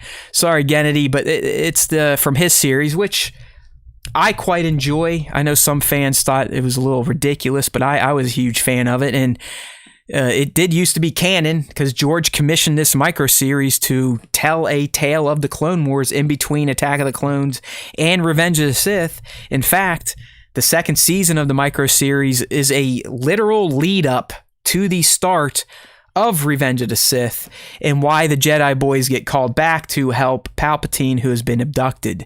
You actually see the abduction play out, and more importantly, you get to see why Grievous is coughing like a 3-pack-a-day smoker in Revenge of the Sith, because Mace Windu essentially crushes whatever artificial windpipe he has in his suit as he steals Palpatine. So anyways, the figures that were revealed in the Black Series line for the Micro Series are a Clone Captain, who I believe is Fordo, the red guy. You got a Mace Windu, and you've got a Grievous. Now, unfortunately, we didn't get any glamour shots for these figures, so they just gave us screenshots of what they looked like in the show. I am hoping that the actual figures maintain the stylized look that the screenshots present, because I think that would make for a cool figure. Not that I was able to get these, because I do believe the pre-orders are already gone because it is a Walmart special. But those were our 3 Black Series. And then really Hasbro, if anything else, we can rag on them a lot for what they've done in 2021 so far, but they've definitely been killing it with the TVC. I mean, so much so that I'm half tempted to go back to the vintage collection, because that was my bread and butter. Obviously that's what the scale that started out when I was a kid, and my parents were buying me the Kenner figures. But even in the high school, when my dad was still collecting stuff, it was Power of the Force at the 1/18 scale. When the prequels came out, I went fucking crazy. It just, poor college kid buying sometimes triples of prequel figures. Because those days I was an in-box, don't touch them, and maybe you need 2 in-box and then another to open. It was bad. But I kind of gave up the vintage collection after Rogue One. I collected most of the Rogue One 1/18 scale, and then I stopped. That's when I got kind of sucked up in the Black Series whirlwind. But these days, if you're on the live stream, I mean, just look at these figures. I mean, the Isla Secura is just fantastic. And you got to remember, if you're not a collector, you're just someone, you know, that tunes into this shit. Obviously, not everyone likes it. We had a few people tune out of the interview because it was toy photography. But these things are tiny, like this big. If you're on the live stream, I'm making a kind of a simulating how tall these things are with my fingers. It's basically the same thing I do when people ask me how big my penis is. It's about this big. But these things are tiny, 3 3/4 inches, something like that. And just the detail that they're getting into the sculpts now, the improved articulation. These are some good looking figures. So in TVC for the Clone Wars Micro Series, we're looking at Isla Secura, Luminara Unduli, Barriss Offee, the ARC Trooper Captain, like I said, I believe is Fordo, and then you have the ARC Trooper with the blue paint, and a battle droid. So I don't know. Like I said, maybe I'll dabble in the vintage collection these days if I fully give up Black Series. But it just seems over the past 2-3 months, it's been nothing but a retailer exclusives, and typically at the retailers that suck. So sadly, a lot of you probably have been missing out on some of these rather excellent looking figures. You know what I mean? All right, well, before we cross over into the old fan segment in full, I got something to tell you people. The Olympics are going on, the Euros, baseball, whatever you want to call it, major championships went down. They've finally completed here in the States. But you know what isn't a cool thing to do over the summer? That is having a wild and hairy bush, my friends. That's right. Tame your pubes with help from our friends at Manscaped, who help support the Star Wars Time Show by allowing us to give you a code of SWTS to save 20% off on their products plus pre-shipping. All right. So we're asking you to tame your pubes with help from our friends at Manscaped, the leaders in below-the-waist grooming. Their 4th generation performance package includes the brand new Lawnmower 4.0. If an athlete treats their body like royalty, why not treat your pubes like Olympic gold? Fellas, do right by your balls and join the 2 million men worldwide who trust Manscaped by going to manscaped.com with the code SWTS. Nick and I, we do this every week. I'm sure some of you roll your eyes, but I 100% support Manscaped and its products. The lawnmower has been fantastic for this overly hot summer. It's kept my nether regions as cool as possible by allowing me to shave my bush without worrying about nicking up my private parts, right? That's what it's all about. We all know it's more comfortable to not have a beard down there, but we also don't want to deli slice our meat. So that's where Manscaped and their Lawnmower 4.0 come in. But more importantly, the world is starting to open, and Manscaped's Performance Package 4.0 is here to help you get ready. Inside, you'll find the Lawnmower 4.0 trimmer, the Weed Whacker, which is an ear and nose hair trimmer, the Crop Preserver, which is my favorite. This stuff is ball deodorant, no joke. I will be using this for the rest of my life. This stuff is fantastic. And, if my deodorant might be wearing out, that's where I'll turn to the Crop Reviver Toner, which is also a part of the Performance Package 4.0. Not to mention 2 free gifts in the boxer briefs and the travel bag. The briefs, again, I will tell you, no BS, are fantastic. They fit nicely, they're breathable, and they just let your junk not suffer the heat of this hot summer. So, talk about a world-class dismount into a post-quarantine world. This package is perfect package for your package and peak performance in whatever sport you desire. The brand new Lawnmower 4.0 is here to take the podium. This 4th generation trimmer features a cutting-edge ceramic blade to reduce grooming accidents thanks to their advanced skin-safe technology.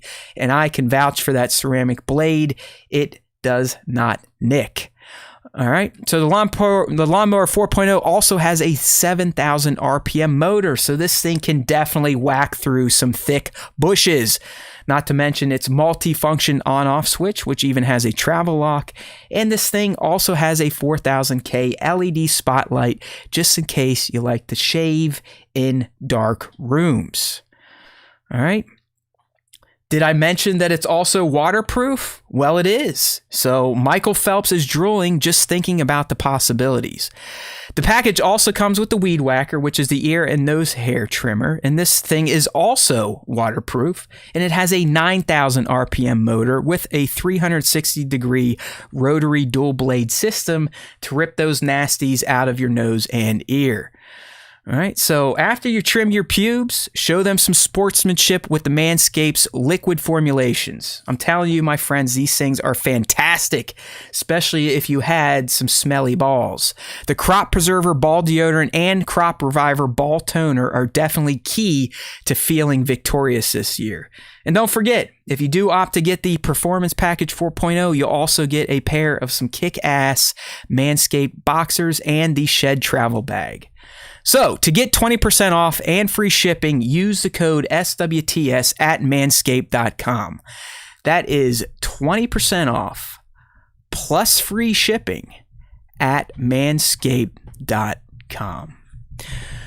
All right, thanks everyone. And like I said, no joke, like Joe was saying in the chat, 4 inches is always fine, especially when your balls smell pleasant.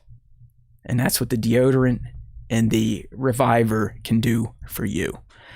I also use their foot spray now. Like I'm all in. I got their shower gel, their foot spray, and it's like it's symbiotic, like Obi-Wan said. There's a very symbiotic relationship between all of these scents that you spray on your nether parts and feet.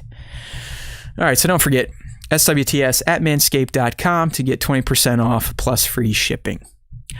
All right, so let's go ahead and move over to the iconic Star Wars Time Show fan segment where we go over fan responses to the question of the week and everyone's favorite top 5 artists of the week.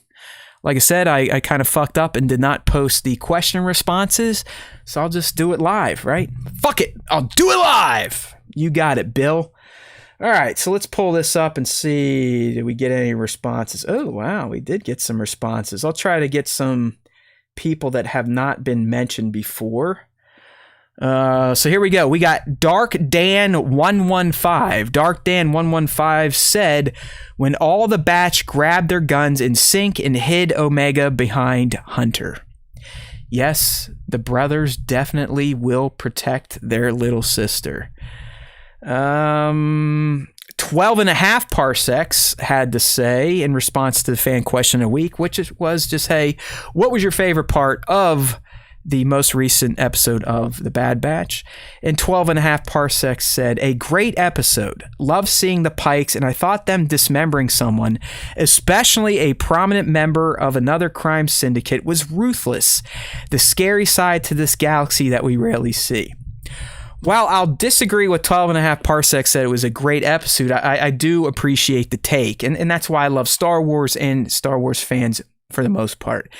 Because, you know, we might not all see eye to eye on some of the content, but someone like 12 and a half parsecs got a lot out of Infested, where I didn't feel like I got much. But the point of, hey, seeing the Pikes and the crime syndicates and the ruthlessness is a valid point to bring up. And honestly, if this show does go into future seasons, which I think it's going to, it would seem to be a waste to stop at one season, because we really haven't told a poignant story yet. We've still been kind of carrying the narrative through of the Bad Batch is on the run, Omega is needed by the Kaminoans, Crosshair doesn't like the Bad Batch, right? I mean, that's pretty much what's been happening. So, like 12 and a half parsecs is saying, the fact that the Pikes went after Issa Duran's son, who was being kind of positioned as a badass and someone not to fuck with in the galaxy at this point in time, the events from this episode could definitely be call back to in a future episode when maybe Roland comes to get some revenge or his mom does. So, 12.5 parsecs does have some points. Here is Left Coast Graphics. By far, Kenner Hammerhead was the best part of the series so far. A lot of people are liking the Ithorian and the Weequay, and they have names, and they're fucking up my head right now. Like I can't remember, and I'm usually pretty good at that stuff. Oh, we got an alert. Klondike is saying that the Clone Wars Mace window is up on Walmart right now for pre-order. So look at that. How's that? I'm sure if you're not listening to this live, it probably will not be there, and it won't be there by the time I get done. But there is your PSA if you were trying to get the Clone Wars Micro Series Mace window. All right, so back to our responses. Anytime this person responds, I have to read it. That's because Grief Cardboard is essentially a part of the SWTS mythos at this point in time. And the Cardboard had to say, I think my favorite part was that I made it to the 20-something minute mark when the episode ended. Not sure about the title of Infested either. I think it could have been called The One with the Spice Run, or anything else for that matter. Only thing I can think of is that these episodes are just setting something up where Omega will call in favors to all the friends she's made along the way. Otherwise, I would have to fully agree on filler, and the Pikes are always awesome looking. They remind me of something out of Stargate. As always, keep up the good work, fellas. You got it, Cardboard. We speak your name. And I think Grief kind of felt the same way about the episode as I did. It's like, okay, it's over, it happened, and it really did not push the narrative ball forward. We'll go with Huffman Steven next. When Sid stepped up and took responsibility. I got the kid into this, and I'll get her out. Showing that she's not just concerned about money and herself. And, I kind of touched on that. So I guess if Sid did learn something from this, maybe there was a little bit of character growth, but I don't know. I have a feeling by this next episode, if Sid's going to be in again, which why wouldn't she be? She's been in most of them. I still have a feeling she's probably going to get the Bad Batch to do something for her because of what she knows about them. But, Huffman Steven does have a point. She did kind of step up when Omega was required to be a hostage for a little bit as they recovered the spice for the Pikes. All right. You know what? I think there was a story reply. We'll give him a little credit. Ripik Tan always replies to the stories. Give him a shout out. So Ripik had to say, I honestly am starting to really like the Weequay and Ithorian that are always hanging at Sid's bar. I'm pretty sure that they're the same two that Ahsoka accidentally frees from the Pike Fortress in Season 7 Martez Sister arc. If anyone is sacrificing themselves for Omega, it's those two. Yeah, so like I said, I know they have names, and it's escaping me at the moment, and that kind of makes me feel like a loser, but hey, we've been talking for a while. I'm kind of getting a little loopy, ready to go, so we'll just leave it at that. All right, so thanks for those responses. Remember, if you want to get involved in the fan segment, there's 2 methods to entry. You can leave a reply to the fan question of the week, which usually goes out Tuesday mornings around 8 a.m. Eastern time, or as we segue into our final segment of the show, you can get in on the top 5 Star Wars fan artist features every week by following us on Instagram, tagging at Star Wars Time Show in your Star Wars related posts, preferably art, cosplay, tattoos, photography, and using the hashtag Star Wars Time Show. So if you do that, every day when I wake up bright and early, I go through the tags and I go through the hashtags, and I will share usually 12, sometimes more shots that I deem to be rather excellent looking and that other Star Wars fans would appreciate. Then on the Monday before our show, our live stream here on YouTube, don't forget, Star Wars Time Show on YouTube. Just give us a search, you'll find it. Nick will pick the top 5. So the candidates we're going to be looking at now were chosen from the features I put out all last week, and then Nick settled on these 5 to be discussed on the show. So that's how you do it, all right? Tag us at Star Wars Time Show. Use hashtag Star Wars Time Show. All right, so up first, we have a rather excellent looking shot of the Mud Troopers from Solo from at general.great.value.2.0. All right, I'll tell you, the shot looks great. The handle's a little bit of a mouthful, but I know sometimes we can't quite get the handles we want because other assholes steal them. But anyways, this is general.great.value.2.0, and the shot is rather excellent looking. It's kind of it's almost like a color splash shot where it seems like most of the image is black and white. But then General Great Value allowed the red of the Mud Troopers' armor to come through, as well as the skin tones on their face, and it just makes the shot stand out. The pose is rather excellent too. I mean, I know both figures are technically Han Solo, but the mask and visor is down far enough you can't really tell, and it looks like a soldier looking over the corpse of a dead fellow soldier, and it's just like, it's one of those war is hell. In the background, I'm not sure if that is that figure is signifying death and the death of the trooper. But either way, I was a big fan of the tone of this shot and really just the setup. You got some good poses there, a nice hold on the mask to give the figure some lifelike qualities. So a job well done by general.great.value.2.0. I believe this is a first top 5 for them. So make sure to give them a follow if you're not already doing so. That's usually Nick's line. I'm trying to channel him right now. All right, up next, we got some kick-ass looking Scout Trooper art from at Pablo Oliveira.art. So PABLOOLIVERA.art. And it's a painting. We're not the best at describing real ass paint right now. But in the background, you got a probe droid. The main subject is a scout trooper. But the scout trooper has this big ass rifle. He's got this like jaws painted on his face mask. He's got like half of a ghillie suit on, so it's like he's been out kind of stalking his target. And it just, I know we've seen scout troopers with that face mask before where it looks like he's got shark jaws. I don't know. I just think it's fucking badass. It looks fantastic on that scout trooper helmet.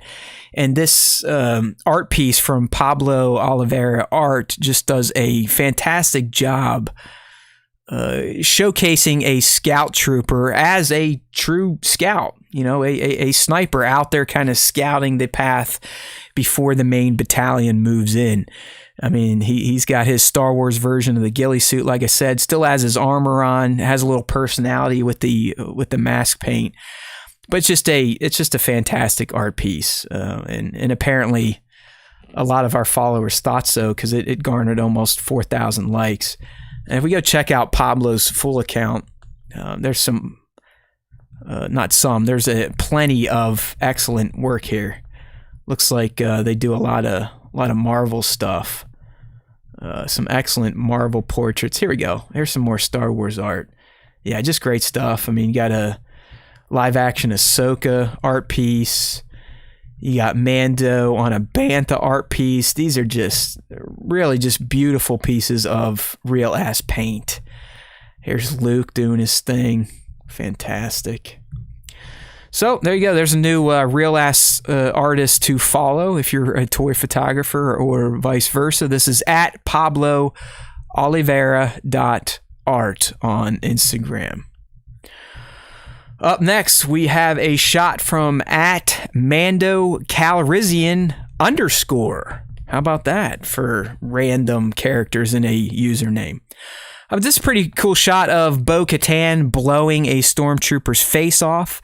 I mean, it looks like she already took him out, but for good measure, she is doing a point-blank shot to his chest plate.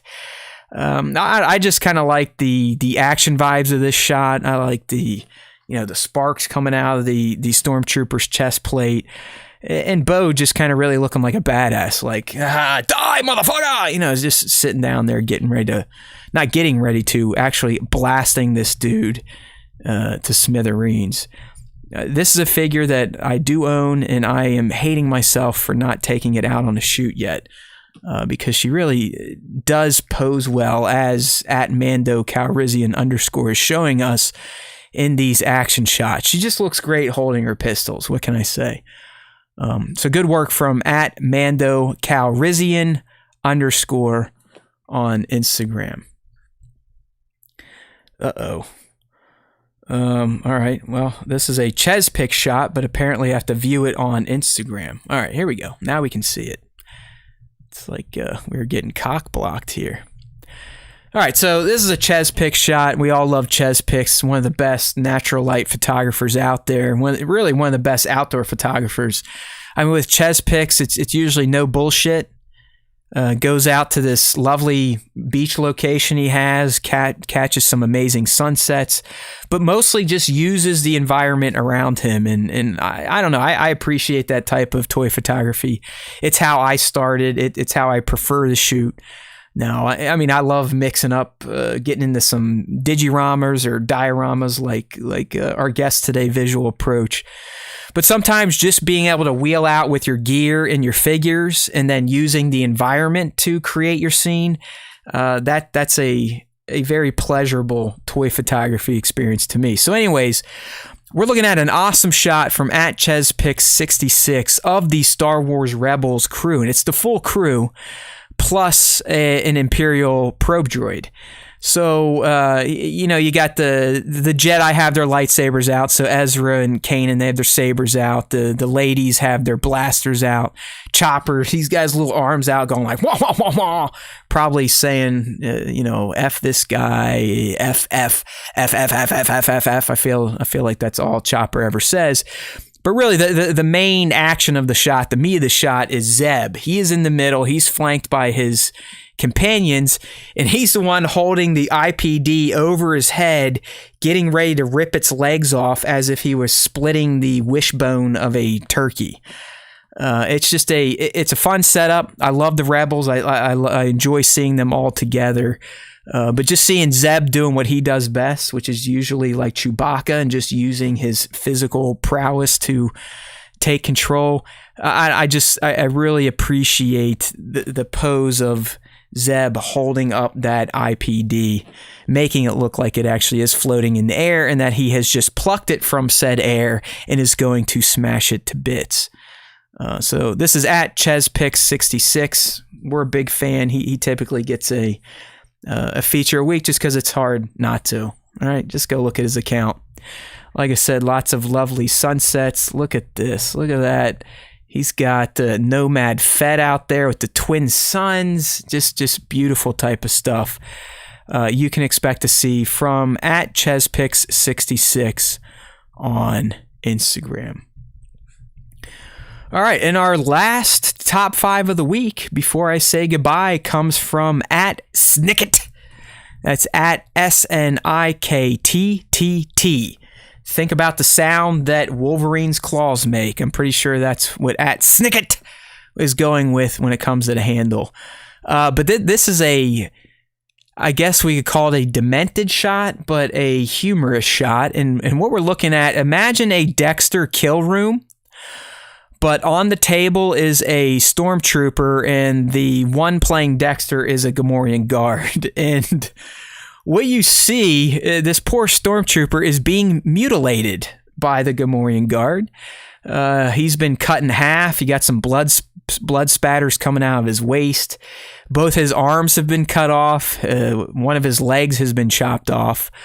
But what really sells the shot to me is this little nuanced addition of some accessories in the bottom left of the shot. And it's the fact that in the, I guess we'll call it the dismemberment bucket, where the little piggy has been putting the body parts of the stormtrooper, you can see one of the stormtrooper's hands is giving the Gamorrean guard the middle finger. So it's like as the dude was getting his arm chopped off, he's like, "Fuck you, Gamorrean guard." And it gets chopped off and locked in through rigor mortis.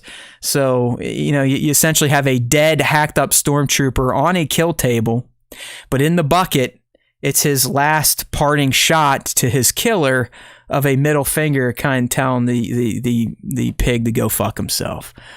At Snicket does a lot of kind of visceral shots like this, and it was that middle finger in the bucket just got me. So I'm glad Nick kind of chose this for a top 5, because it is a different type of Star Wars scene, if you will. A little on the dark side and not of the Force, just dark in general. All right, my friends, there we go. Somehow, damn near 3-hour solo show. I think a lot of that is a credit to Sean, who was our guest today. We had a nice long discussion on his Star Wars fandom, but also for those of you that are into the toy photography hobby, some of what he does, some tips, talked about some of his work, some of the inspiration. So if you missed that, make sure to check out the recorded version of the live stream or the audio only version, which we'll be releasing on podcast platforms tomorrow, July 28th, which just so happens to be my birthday. Yes, like the rest of you that crossed 40, I know birthdays are no longer anything we look forward to. Not that I have been looking forward to them for quite some time, especially with a midweek birthday, but I'll do something. I'll try to relax a little bit, but I'll be down here punching up episode 172 to distribute to the podcast platforms. If you're new and you're going, well, hey, Matt, how do we get to those podcast platforms? I want to subscribe and leave a rating and review just like the rest of your fans have done. Right, everyone else? You have all subscribed. You've all left your ratings and reviews. So let's tell those new fans how they can do it themselves. It's easy. You can go to StarWarsTime.net. All right, if you're on the live stream, we're looking at it right now. This is where we keep all of our content that we will talk about on our weekly Star Wars show. But more importantly, it has jump to links, anchor links for all of our podcast platforms and YouTube. So right here in the top right, if you're on desktop, subscribe to podcast. That's an easy way to do it. Or just scroll down the page and in the sidebar, most of the popular podcast platforms are right there for you to click on. So we're on Apple Podcasts, Google, Spotify, Pandora, iHeart, Stitcher, TuneIn, Deezer. You can grab the RSS feed. It doesn't matter. It's honestly nearly impossible to not find the Star Wars Time Show on a podcast platform unless you're using the wrong podcast platform. If you're more into the live stream or just watching the video version, if you keep scrolling down StarWarsTime.net, in the right sidebar, you will find a nice handy dandy auto subscribe button that when clicked upon will add you to our list of fans on YouTube. And we appreciate it. Please, it's all about the fan feedback, the fan interaction, the fan love. Just like we were talking last week. I mean, that Nick Gillard interview was an injection to my soul that I needed for this show. I was probably smiling until last Friday, just thinking about that conversation we had with Nick and some of the discussions that we got out of him for our fans to listen to and hopefully other Star Wars fans. So that's what it's all about. And the fact that he signed off essentially saying, hey, if more interviews went the way that this Star Wars Time show interview went, he would do more interviews because he hates doing them. So that just is like a badge of honor to get that type of feedback from someone like Nick Gillard, who, by the way, if you missed the interview or you don't want to listen to it in full, I guess while we are on StarWarsTime.net, I highly recommend hitting the What's New section and checking out some of the posts Nick curated last week to break out some of the more poignant stories that Nick Gillard talked about from the prequels. So if you just want to tune into the discussion on how Yoda was a last-minute addition in Attack of the Clones, you can find that on StarWarsTime.net. If you want to learn more about how Padme was almost slammed up against her ship in Revenge of the Sith, Nick has that for you out on StarWarsTime.net. And probably my favorite piece that Nick did last week, kind of breaking up some of Nick Gillard's anecdotes, is it's a collection of Gallard's talking points on his fighting style and how it influenced the prequels, but then also how he interpreted the fighting style of the sequels and some recommendations he would have had for someone like Adam Driver. It's very insightful commentary from a longtime stunt coordinating legend that I do think Star Wars fans will take note of. And of course, the real big one there, Nick also broke out on StarWarsTime.net the discussion where Nick Gillard essentially reenacted how the high ground was actually supposed to go down. All right, so there you go, StarWarsTime.net. That's all you need to know. Or really, if you go to @StarWarsTimeShow on Instagram, you can find most of our links. If you want to join in on the Discord, that's where you can find that link to kind of chat with us throughout the week in between shows. All right, everyone. Appreciate you. Thanks again to Visual_Approach Photography for a great chat today. That is the opening segment of episode 172, in case you missed it. All right, it's time for me to shut up, get moving, and put this episode to bed. Just don't forget, there's always time for Star Wars time, right? I kid you not. Nick Gillard likes it. You should like it. 10 of your friends should like it. Do telephone with it. Just start a chain like Star Wars time is awesome. Pass it on. And by the end, it'll probably come back to you. Star Wars time is full of shit, but at least you tried. Because there's always time for Star Wars time, and we all know this, and hopefully new fans will learn it. But if you listen to the Star Wars Time Show, the Force will be with you. Always.